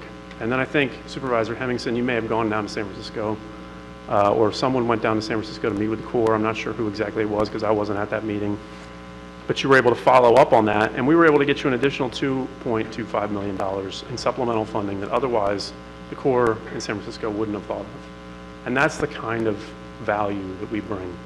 So if you just look at that dredging of the harbor of the federal channel, which was probably occurred in maybe 2010, that was over $5.735 million in federal funding that you otherwise would not have had.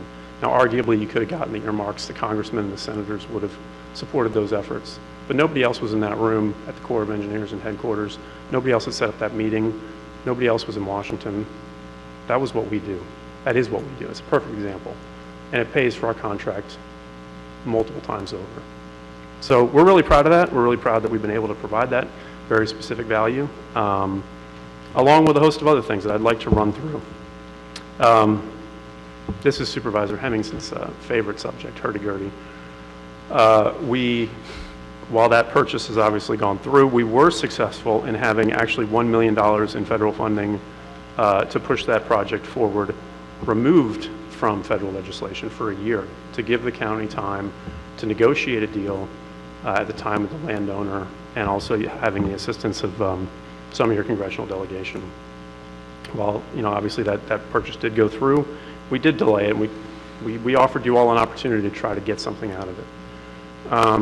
We also have worked very hard over the years to ensure that the airport improvement program remains funded and authorized at levels that are appropriate. You're now seeing, what, a roughly $40 million investment in your airport, all due to the fact that that funding is available from Washington. Again, a critical part of the economy. I think when we first started working for the county, two of the items that were highlighted were the airport and the harbor are really critical lifelines for this community. We have to make sure that they prosper and grow.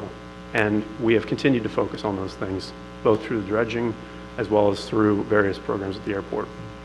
But of course, the $40 million federal investment would be for naught if we don't have the Essential Air Service program. And again, it's under attack. Right now, the President's budget proposes no discretionary funding for the program. It would cease to exist here in the community if we don't get Congress to fund it. That program has been under threat at least 2 times just over the past 5 years, both through an authorization bill to authorize the Federal Aviation Administration, as well as just in fiscal year 16's Transportation, Housing, and Urban Development Appropriations Bill when it was considered on the floor.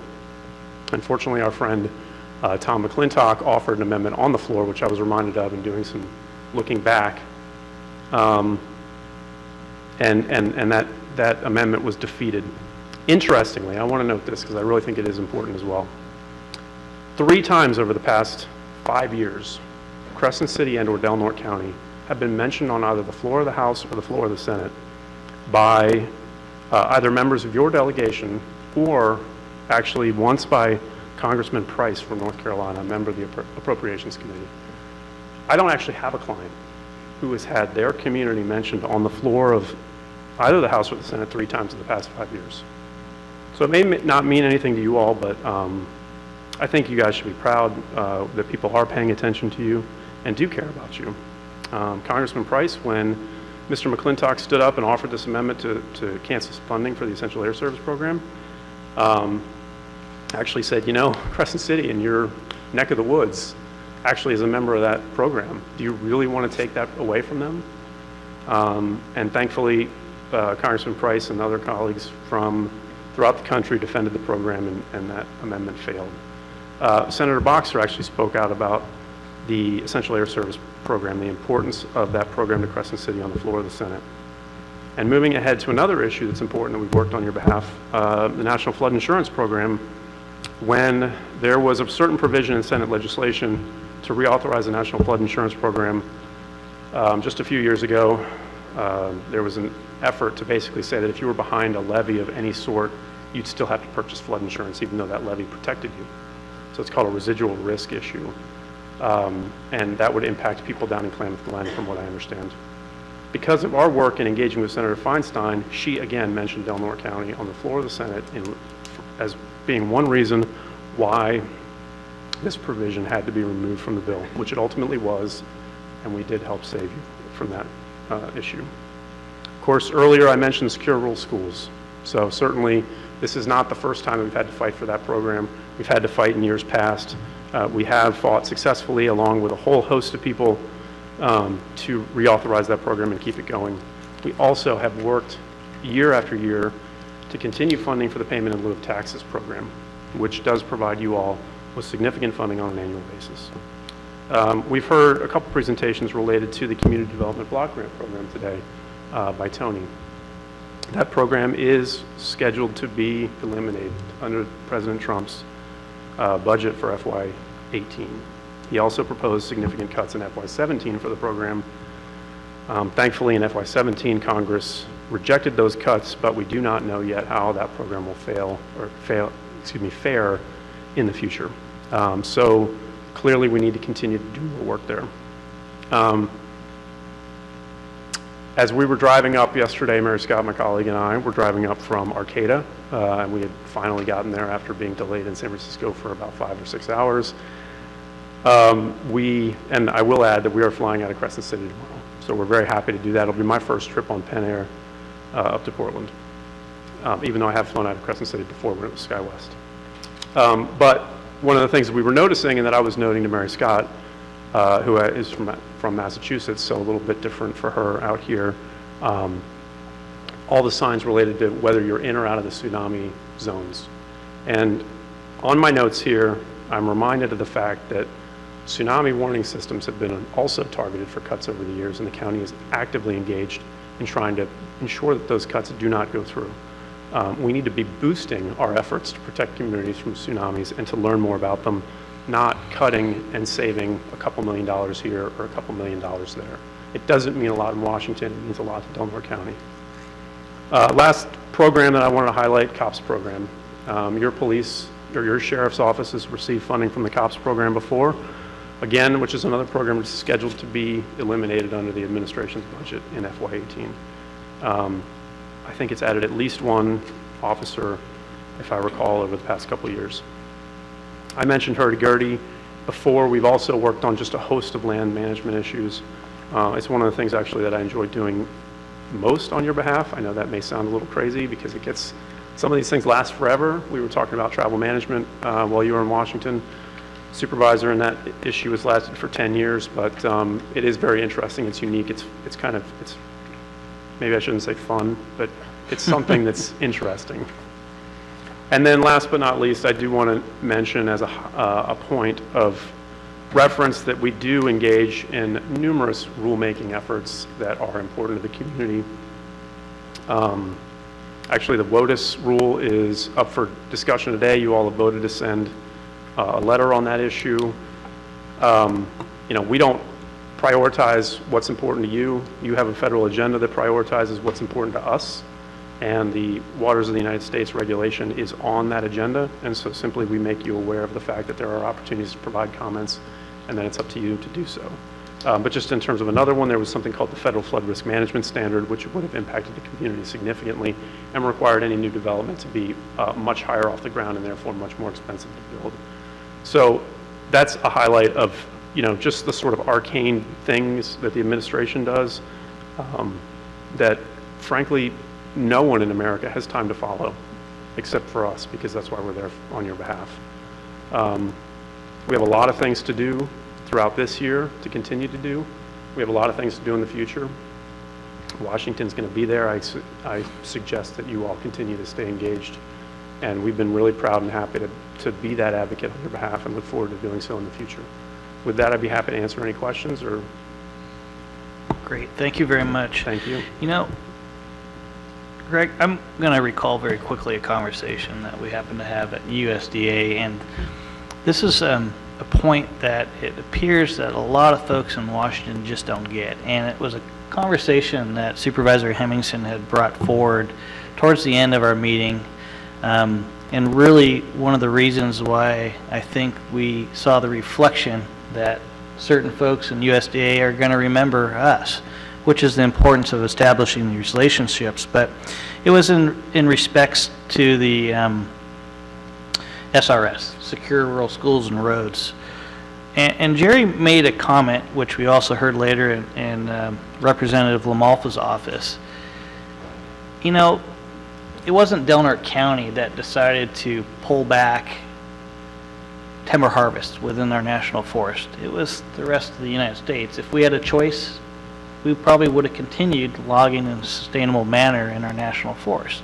It wasn't Delaware County that pulled back fishing rights from our waters here that provide for folks in our communities. It was done outside our area. And that very small voice doesn't oftentimes think of our very small community, that we still have to provide for our people. We still have to provide for our community. And when those resources leave us, Congress is sitting here going, well, we're sorry, we're just not, you're just going to have to take care of yourself.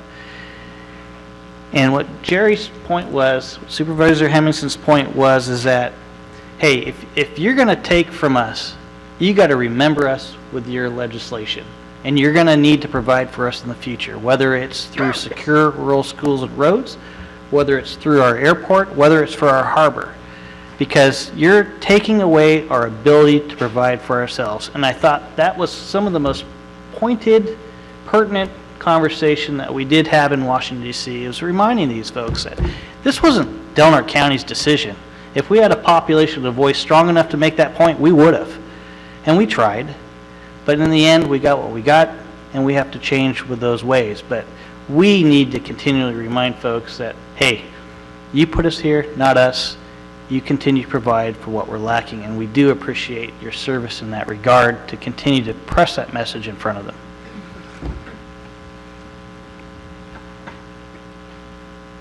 Comments from other supervisors. Supervisor Hemmingson or Supervisor Berkowitz, please. First of all, I want to commend you on everything that you've accomplished, especially Mr. Howard and Hemmingson.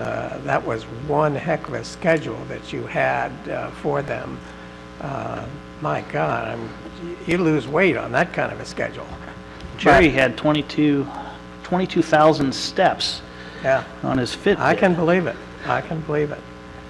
So there's, in Mr. Trump's legislation, actually it's his executive orders, there is a provision for top priority projects to basically get around regulations such as NEPA and the other environmental stumbling blocks that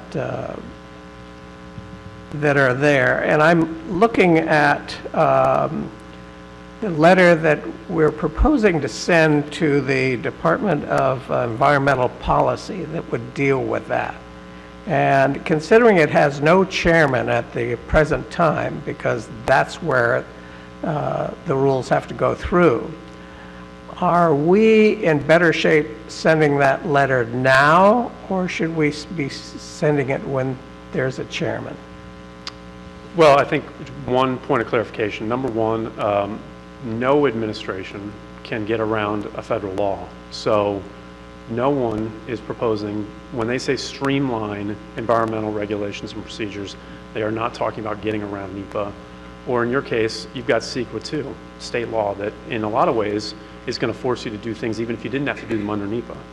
Which is this point actually was mentioned to us, not that we don't know it, but was mentioned to us by Department of Transportation staff.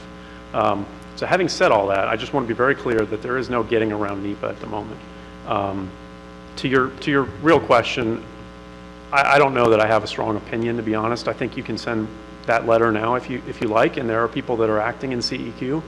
I think one of the things that I've tried to explain with regard to that is that it's proven to be a fairly toothless executive order. I actually do have a client from the state of Florida, so another large state with a lot of interests, that did have their governor request a streamlining of processes and for a project in their community. And CEQ essentially wrote back and said, thanks. I believe you may have seen the letter. I'm not sure. I'd be happy to provide it to you later. But the point is, it said, thanks, we'll take a look at this. So we're seeing that a lot with this administration so far. It doesn't mean that they won't at some point have some teeth to them. Right now, they seem to be a lot about messaging and not as much about real action. I'm certainly hopeful that will change, but I think you can go ahead and send your letter now. Thank you. Supervisor Hemmingson. Yes, thank you, Greg, and I agree with Supervisor Berkowitz that you put this agenda, this itinerary together for us with cat-like precision. There was absolutely no wasted time whatsoever. We went from meeting to meeting to meeting, and there was, I don't think there was any time when we were more than 5 minutes late or more than 5 minutes early. And that, out of the number of meetings that you had put together for us, I think was just a great job that you did. And the personnel and the people that we got to talk to, I think were the people that we needed to talk to, and were just as, I guess, felt it was just as important for us to talk to them as it was for them to talk to us. So I think there was a mutual benefit there that truly worked out for the county and also worked out for the departments that we talked to. So thanks, appreciate it. Supervisor. Greg, we've spoken in the past. You know my positions on things, and I want to commend your efforts. I guess the proof's in the pudding to see what happens as a result of these meetings, but I do have some concern about our going ahead and building a terminal, which will very possibly be baseless with a mainstream airline that serves it.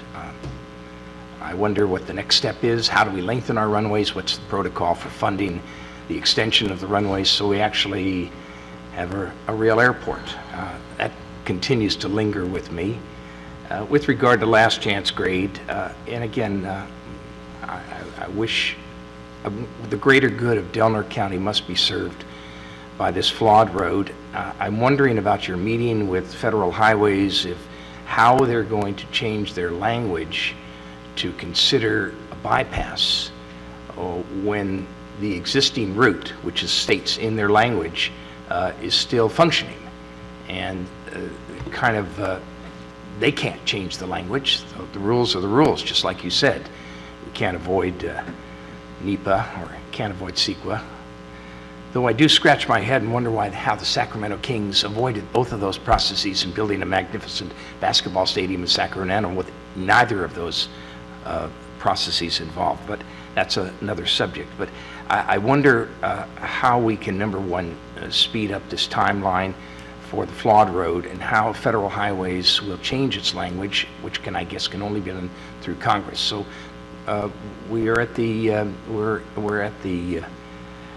benefit of what the Congress will do, and we have an administration, like it or not, we have an administration that is not friendly toward EAS.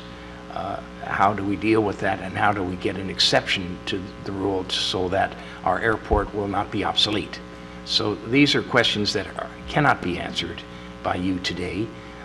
I don't think they can be answered by anyone you met at the time you met with them, and it'll have to wait for a future. So yes, we'll have to be visiting with you again and continue our strong lobby to make those priorities reality so that we are not faced with the dilemma of having an airport that serves no commercial population, or a road that's going to collapse into the Pacific well before its planned replacement by the year 2031. So thank you for your work, sir. I do think that we can comment on a couple of those items, and I'd like to, if I may. One, you mentioned emergency relief funding and how that's going to potentially be used for some sort of a bypass instead of the existing road configuration. I think that's a great point. It's one of the problems that we're going to that we may run into right now So obviously Caltrans right now is working with FHWA to see what kind of flexibility they have under the existing program and the language for the emergency relief program to hopefully be able to use funding through that program to help fund an alternate route. So right now they're investigating that possibility. Second, we did have a meeting with a very high-level person who works in Congress that does transportation legislation, and in fact we talked about this exact subject. If it turns out that FHWA cannot be flexible in their interpretation of their rules and that they cannot use their emergency relief money to fund an alternate route, then there is the option, of course, of seeking a legislative fix to ensure that under certain circumstances where it makes sense that we could use emergency relief money on a different road alignment. So we're already exploring that, and I think you hit the nail on the head, actually. And we absolutely want to continue to follow that as appropriate, and we will do so on your behalf. Two, with respect to the Essential Air Service Program, while the President does recommend certain things, obviously the Congress is the one that ultimately writes law. And so we are going to continue to work, as we have done twice over the past several years, to ensure that the Essential Air Service Program does remain funded, does remain viable, so that, as you mentioned, you do continue to have commercial passengers at the airport. It's highly critical. You all are the perfect example of why the Essential Air Service Program is so necessary for rural, remote communities. There are a lot of parts of the country that don't have the same type of sort of situation as you do with respect to geography and closeness to other airports that actually have a viable air service industry. But you all are just the perfect example of why this program is important. And we're going to continue to make sure that your senators and your congressmen and other people in the region, minus potentially Congressman McClintock, certainly recognize the value in continuing to provide the assistance through the Essential Air Service Program. Thank you. Supervisor Cowan. I just want to say thank you and Mary Scott for coming out today and talking to us and for all the work you're doing. I've had good conversations with you. I've heard about the trip. It sounded like it was very informative, very productive. It certainly wasn't a sightseeing trip by any means, as implied. And I'm just grateful that you were able to put it together for us. And I do believe it's really important. It's important for us to be in Washington. It's definitely important for us to be seen in Sacramento. And that's how we're going to get things done. And I appreciate all the work you guys do for us. So thank you very much. Thank you. Great. Thank you, Greg. Thank you. Thank you, Mary Scott. We appreciate all the work that you're doing for us and will continue to do for us. I'd like to open it up for public comment at this time. Seeing none, we'll bring it back to the board. I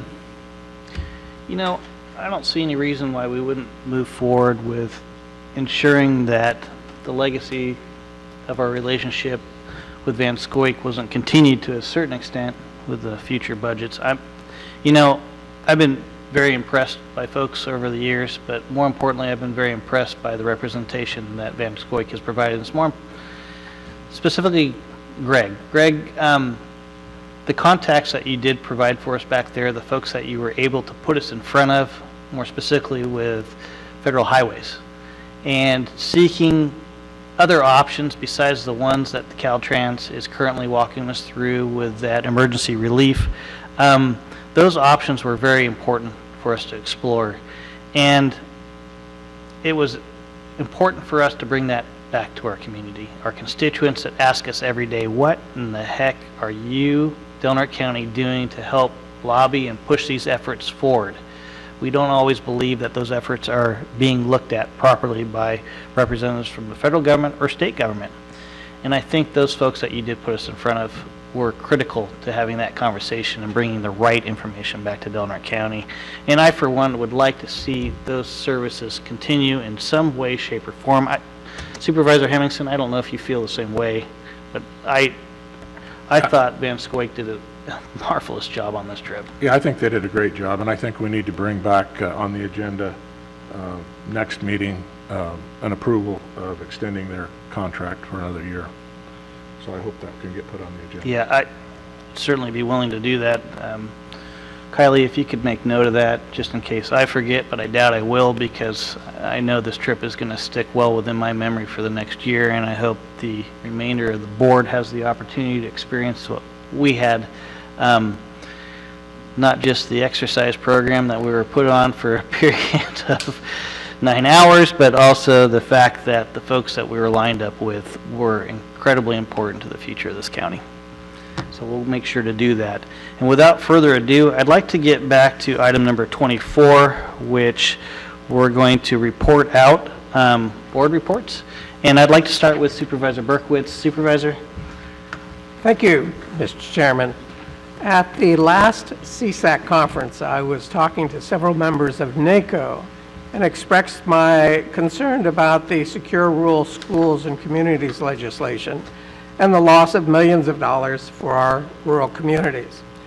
They strongly urged that I join the Federal Lands Policy Committee of NACO. Considering that they will be dealing with the Secure Rural Schools and Communities legislation, I put in my application when I got back and subsequently received a letter of acceptance from the president of NACO. Unfortunately, I was unaware that I needed board approval before I could serve on this policy committee. So today I'm asking for consensus that on the next board meeting agenda, my acceptance to be a member of the Federal Lands Policy Committee of NACO be approved by this board. And so at this point, I'd like to have consensus that this be on the next meeting agenda. Yes. Yep. Very good. Kylie, could you please take note of that? Thank you. Under budget items, on this particular agenda item, each year the budget contains priority items that are requested by each department, and these items have been adopted by the board as priority items for them. But what about items that may want to be considered as board member submitted items? As times change, so do priorities, and now is the time to examine what may or may not be important for the board to consider. There are several concerns that I've had for a long time that I would like to be considered in next year's budget.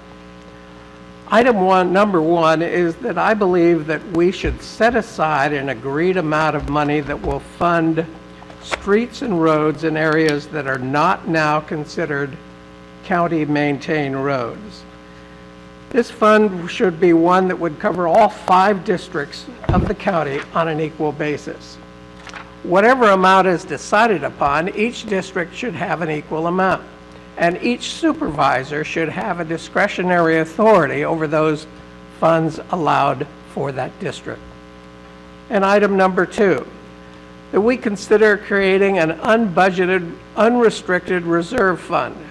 Currently, our reserve fund stands at 0.04% of our discretionary budget. This could not possibly even fund the most minor unforeseen disaster. And we need to be prepared for a disaster that's sure to come. And more financially prepared we are, the better off we will be. So as times change, I believe that our board priorities must be open to reflecting new challenges and new opportunities. And that's why I now present these 2 new ideas for your consideration. And at this time, I'd like to give my board report. At our last board meeting, I attended a very enjoyable Klamath Chamber of Commerce mixer at the Forest Cafe. John and Debbie Thompson were back from Florida, and we had a very pleasant discussion about everything that's happened in this county in the past year. On the 24th of May, Supervisor Hemmingson and I held a 2x2 with the harbor commissioners and decided to split the cost of the 3 porta potties for 4 days of the 4th of July. 3 of them would be evenly spaced on South Beach, with 1 at South End, 1 in the middle, and 1 near Anchor Way, if our board approves of this expense. On Friday, May 26th, I attended the monthly Chamber of Commerce meeting where plans are for the 4th of July celebration. And they've also scheduled my plan for a major fundraising campaign for a hearing and in June. I participated in the Memorial Day ceremony held at the cemetery on Cooper Street. Supervisor Gitlin and I were the guest speakers at this event. On Friday, June 2nd, Supervisor Gitlin and I were invited by Craig Bradford to inspect the area where the new water tank will go in support of the residents of Hyuchi. And this new water tank is designed to survive a tsunami and serve the needs of the national and state parks located in the area. On Saturday, June 3rd, I attended 3 events. The first was the pancake breakfast at the fairgrounds in support of the Smith River Fire Protection District. Second was the Del Norte Community Health Fair, and the third was RHS's Farmers Market. This was the first farmers market, by the way, of the growing season. And I've of course, attended the cannabis workshop with the rest of you. And last Thursday, I attended the performance of the band from Del Norte High School at the Crescent City Rotary Club. Very impressive performance. And that's my report, Chairman Howard. Thank you. Supervisor Hemmingson. Yes, thank you. Had a meeting with some staff as well as some South Beach users that wanted to get a designated area for personal watercraft.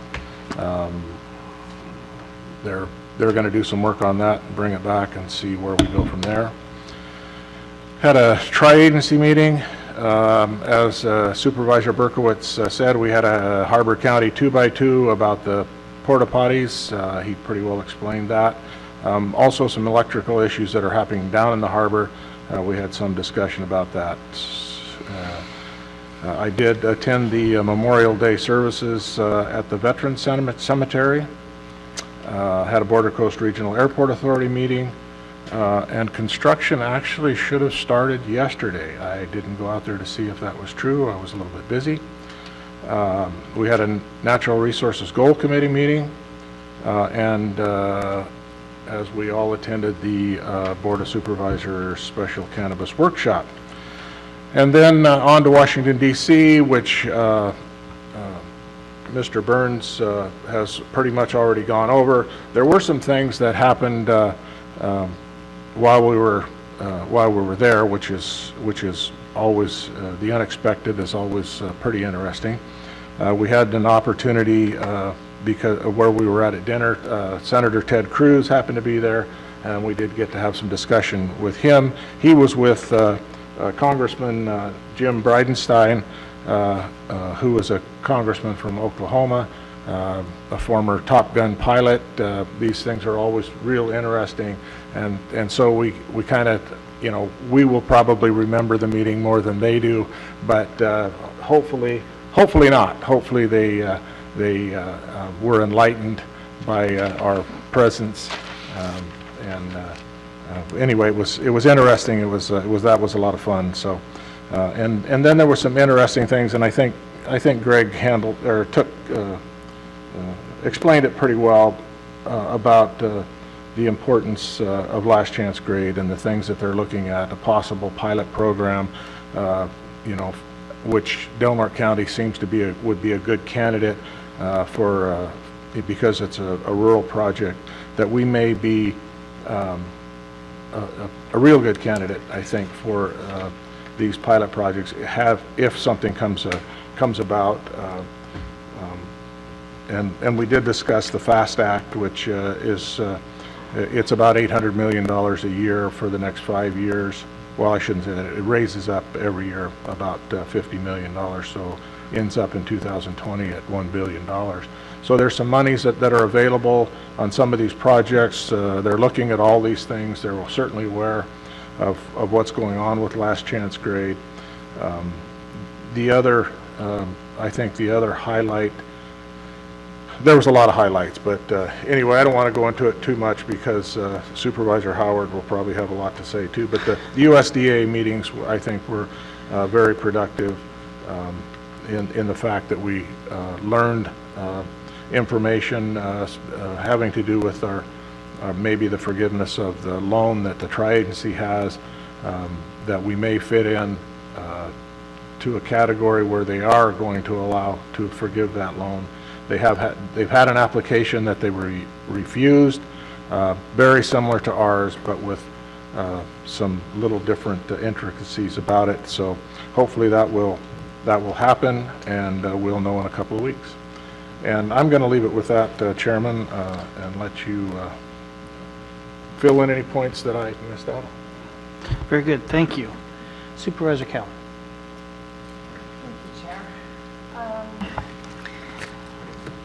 After our last meeting, Chair Howard and myself had a meeting with Paul Schneider, the COO of Federal Highways, along with Matt Schmitz, the Director of Project Delivery.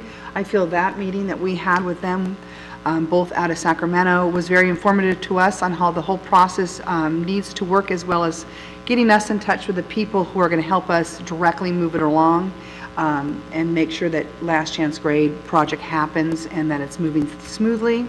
We had a healthcare district 2x2 meeting. The group's putting together a letter that will go directly to the Attorney General regarding Sutter's practices in billing, so that's one of the big topics right now. I had a meeting with Jay regarding several items, from street signs to mailboxes. We had an airport authority meeting. We reviewed the budget, went over revised changes to the terminal. As Supervisor Hemmingson was saying, construction was supposed to start this week, so now I'm curious to drive down there after the meeting. Also, the Department of Transportation did renew Penn Air's contract to provide essential air service to Crescent City. That's good news. We do have air service. I attended the mental health meeting. We approved our 3-year plan and received an update on the crisis stabilization unit, along with transitional housing. We had the city and county 2x2, where we've been discussing the shared services and how we can work together more efficiently. We had our 3rd cannabis workshop. I find each workshop to be very informative. I think it's really important for us to gather all information. I don't think any one of us knows everything, and I think County Council's been doing a great job on informing us. I do want to state one thing. As an elected official, we have a duty to represent all our constituents. This is not a platform for our own personal agendas, and it's our duty to listen to all sides. I think it's really important for us to get all the information that will affect all our current policies and any policies that we may put in effect, and help us to create new policies. Because as a county, we need to deal with this new state law together. I had a meeting last week with Dr. Duncan discussing some more Sutter Coast issues.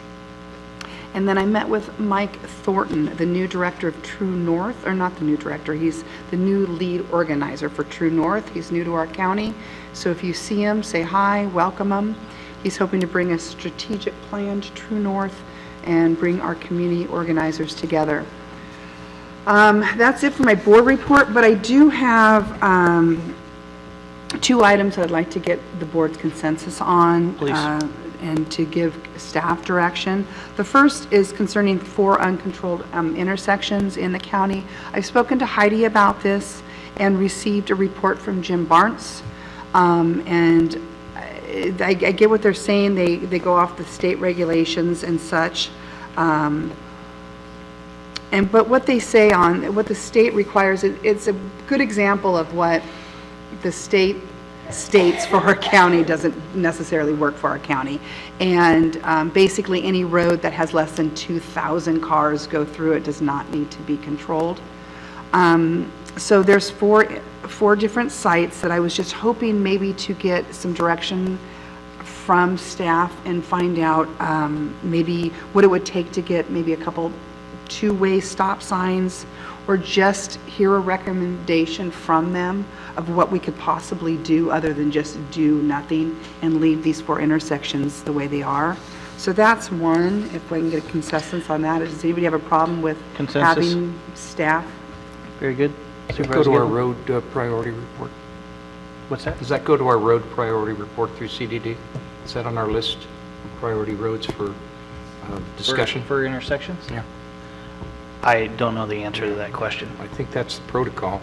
It has to be put on the list, and that's a... but if...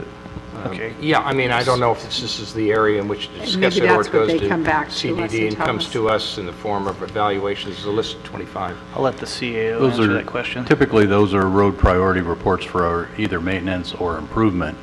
In the case of intersections in the past, the board has taken up individual intersections as they've come forward. As far as any type of expenditure of funds, that may fall into that priority, but that would be up to the decision of the board. Very good. Thank you. So then, by consensus, can we have this moved to the, okay, we have consensus here? Yes. Okay, The very good. second letter, the second is the letter from Sutter Coast Hospital that addresses some of the issues that were laid out in the resolution that we recently passed. Mhm. There's several legal references that I would like to get a clearer understanding from County Council. I believe we all received the letter. It was dated May 15th. So I just want to get a consensus of how you guys feel about maybe having County Council look at the legal references that were attached to get a clear understanding if they're correct or not, because I'm hearing different stories. And I'm not an expert, and I would like to know that what we are getting is correct. So direction to county council to specifically explore the legal references in the letter. On the letter. Sent to us by Sutter Coast. Right? Yep, Okay. very good. That's it for me. Thanks. Clear enough direction to council? Thank you, Liz. Supervisor Gitlin, please. Okay, yes, so since we're talking about budget, you know, the protocol and process is we go to our departments through our CAO, and they give us the list of what they think is important for their department. I'd like to kind of change that thinking around a little bit. We as supervisors have opinions on what we think should be prioritized, and I'm going to mention two of those right now. I'd like to see on our upcoming budget a discussion about reestablishing the discontinued Meals on Wheels that has left many of our seniors without food, without services, and this has been going on for 3-4 years. It's a frail population. I'd like to see that reestablished. I can't quantify that number at this point because we don't have the actual numbers of meals that were discontinued, and we'll find that out in the process with the Area 1 Agency on Aging and the Senior Center. So I'd like that prioritized. The other is that for too long, and since I've sat on this board, we have had discussions about the appearance of our community, and I'm looking to increase the community development budget regarding code enforcement. It's a discretionary item whether we in fact should be hiring a second officer, code enforcement officer, or in fact diverting those funds so we can deal with eyesore problems such as vehicles abandoned. We don't have the monies. We have to wait till new monies come in. It's a limited amount of money. Anyway, so I'd like to see those two items placed on the budget for future discussion. Now, as far as our week, and again, this is a couple of Thursdays back, I did attend the 2x2 Healthcare Committee, and we actually evaluated. We didn't actually take a vote to send a letter. We're actually evaluating these options of what we can do. Clearly, Sutter Coast is not going to share with us its meeting notes or its financial figures, yet it continues to make claims of charity to this community, which are unverifiable, not only to the city or the county, but to anyone. It's a closely held corporation.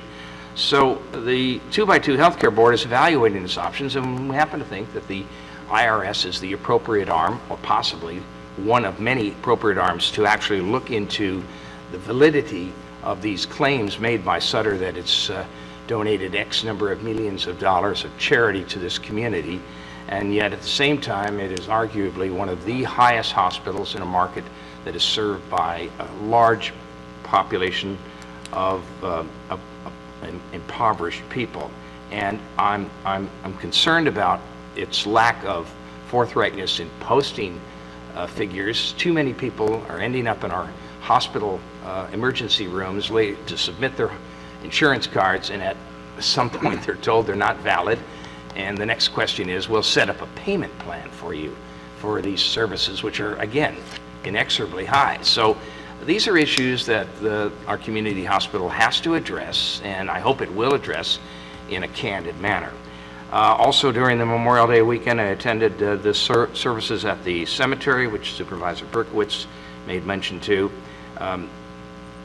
Memorial Day, we were invited to the Church of Latter-day Saints picnic at the Florence Keller Park.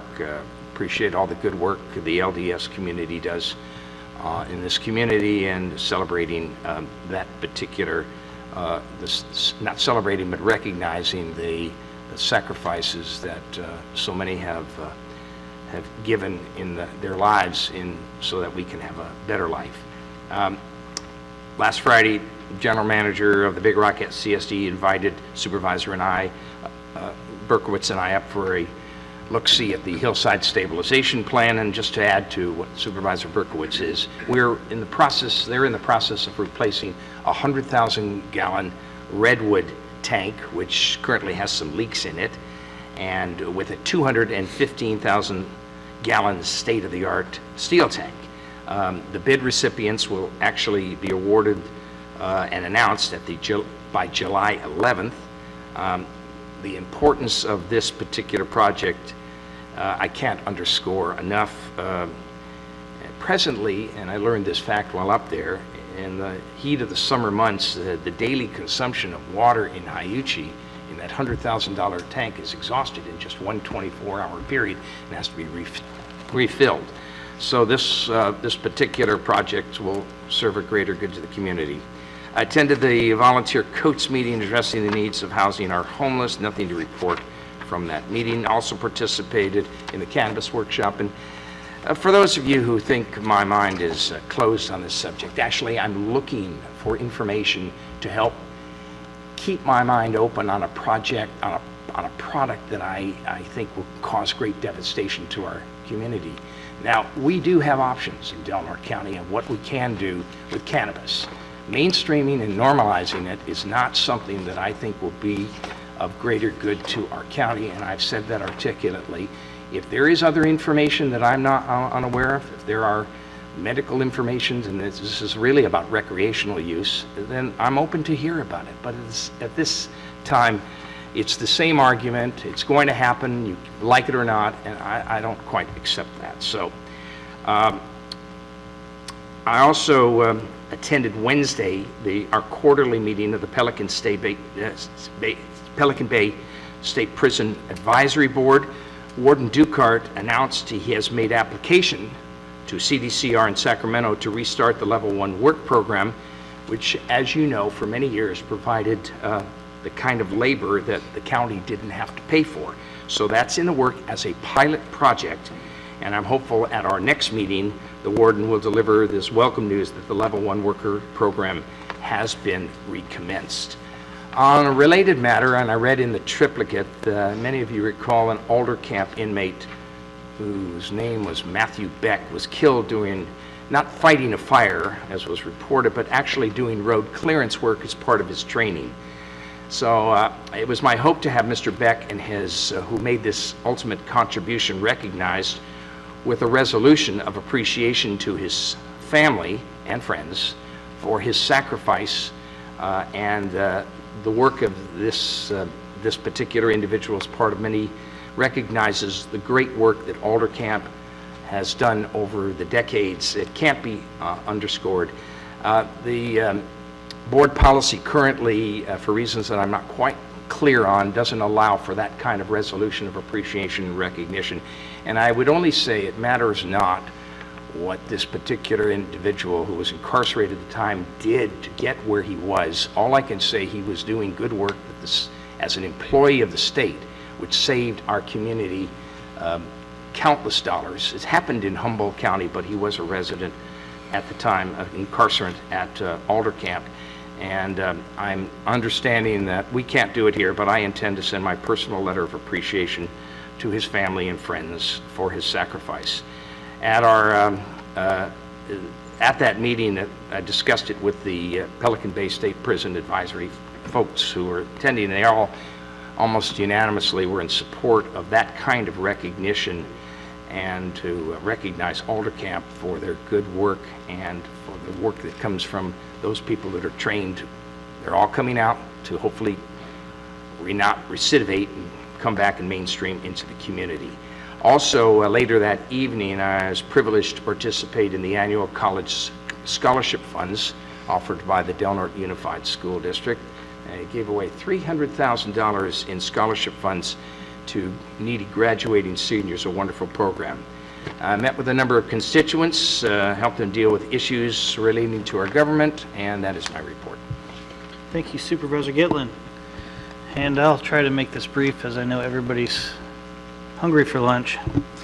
But as previously stated, worked very closely with our Senator and Assemblyman to try to move the board's opposition to AB 975 and the Wild Scenic Rivers piece forward. We had a great deal of support not only from this board but also from our local Farm Bureau and the State Farm Bureau in helping to make that a success. Wanted to remind everybody we do have a very great opportunity to socialize with the California Fish and Game Commission, which will be in our community next week on the 21st and 22nd. I know this board's been invited to socialize with them at Jed Smith Park. Our local Fish and Game Commission is hosting a barbecue for them there, and I'm hoping everybody here could come out and make some inroads with them. They are in part of the resources branch of our state government, and that commission, as has been discussed amongst this body over several years, makes critical decisions over what we can and cannot do in our backyard, whether it's for Dungeness crab, whether it's for the Klamath River and sport or commercial fishing. So having those relationships is incredibly important. Making sure that we are in attendance there, I would recommend that the entire board show up if they do have the time available. As Supervisor Cowan mentioned, we did have the opportunity to speak with Federal Highways prior to our arrival in Washington, D.C. Our California representatives, both Paul and Matt, I thought they shared a wealth of information that I wasn't aware of specific to helping to fund the Last Chance Grade project. It was very important for us to learn during that conversation about the risk assessment moving forward immediately. There'll be feet on the ground middle of July with 5 to 6 representatives from Federal Highways to perform that risk assessment with hopes that they would come to a conclusion about the ability for that highway to stay in place and confirm what Caltrans has been telling them now for quite some period of time, that it's not going to stay in place. We need their help. We need their federal dollars in order to provide that bypass. Hopefully that risk assessment will get us there. In the interim, we'll be sure to work with Van Scoik in pursuing other alternatives in case the risk assessment piece fails. One of those alternatives being what we discussed with Federal Highways, which was that fast track opportunity. Attended tri-agency meeting as Supervisor Hemmingson discussed, also the discussion on South Beach with representatives. Also participated in discussion with CEO Serena and Council Elizabeth on USDA tri-agency loan, which really prepared us well for our discussions in Washington, D.C. with representatives. Also attended a meeting with Michael Thornton from True North, which is currently the Del Norte County appointment to advocacy for True North here.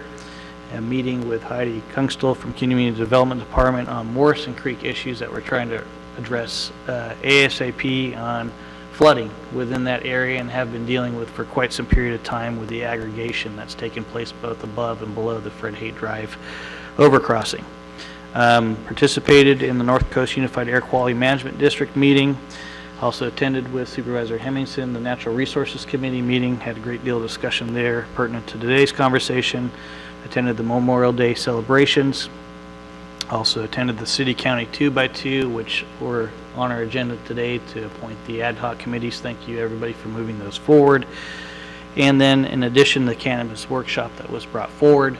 I do want to encourage the public, and I'll make the announcement now since the public did present some concern that the word was not getting out to them about the timing of our meetings during that cannabis workshop. We will be having our next cannabis workshop on July 17th.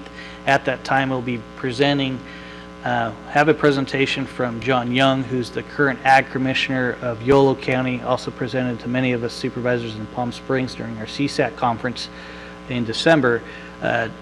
Their program is well underway. It has been well underway for a year and a half, and there's some lessons that we could learn not only on impacts to the county's services, but how financially they've been looking towards wrestling with permit fees to replace those services that are essentially being lost by the expenditure of funds to enforce state regulation. I think it will be eye-opening for everybody here, not only on the board, but also for the public and their identification on this specific issue. And then participated in agenda review for Del Norte Solid Waste Management Authority. And lastly, as Supervisor Hemmingson expressed, the trip to Washington, D.C., which I believe was extremely successful in building those relationships and putting our face in front of folks that are going to be making the decision or making a recommendation to their superiors on the importance of Del Norte County projects. And thank you again, Mary Scott and Greg, for ensuring that we are in front of the right people. I look forward to a trip coming to us next year with the same manner of vigor and energy, and hopefully extending it to a 2-day, because I think that will be far more important in reaching a greater number of people that we need to have conversations with. Thank you again for coming to our meeting today. Sorry. You know, I just wanted to mention, I know Greg mentioned this, that we did get the order reselecting the airline, which is Pinair, but good point. I don't know whether he's a director or Kevin, thought it was important enough because they had just approved the day that we were there. They had just approved this essential air service order reselecting the airline. Pinair, again, was reselected. But he thought it was important enough for us to have, would give us all a copy of that order reselecting Pinair for our essential air service. And he was extremely hopeful. I don't want to say hopeful, I want to say something else, but he was pretty sure that funding for the essential air service for Del Norte County would continue. He wasn't putting his job on the line over the whole thing, but he was pretty sure that it was going to continue on. There are a number of airports that are on waivers. I think there's 110 essential air service airports in the nation, and 30 of them, I believe, were on waivers. Now, there is the potential for those 30 to possibly be weaned out of the essential air service, but probably not the rest of them, and especially airports like ours that really are the poster children for being in that essential air service. So I just wanted to bring that up. I meant to do that in my report. No, I appreciate those comments, Supervisor Hemmingson. Thank you for bringing those forward. And with that, we bid you adjourn, and good day. Chair, we aren't going to adjourn. We're going to reconvene into closed session. Geez, you guys are always catching me at something.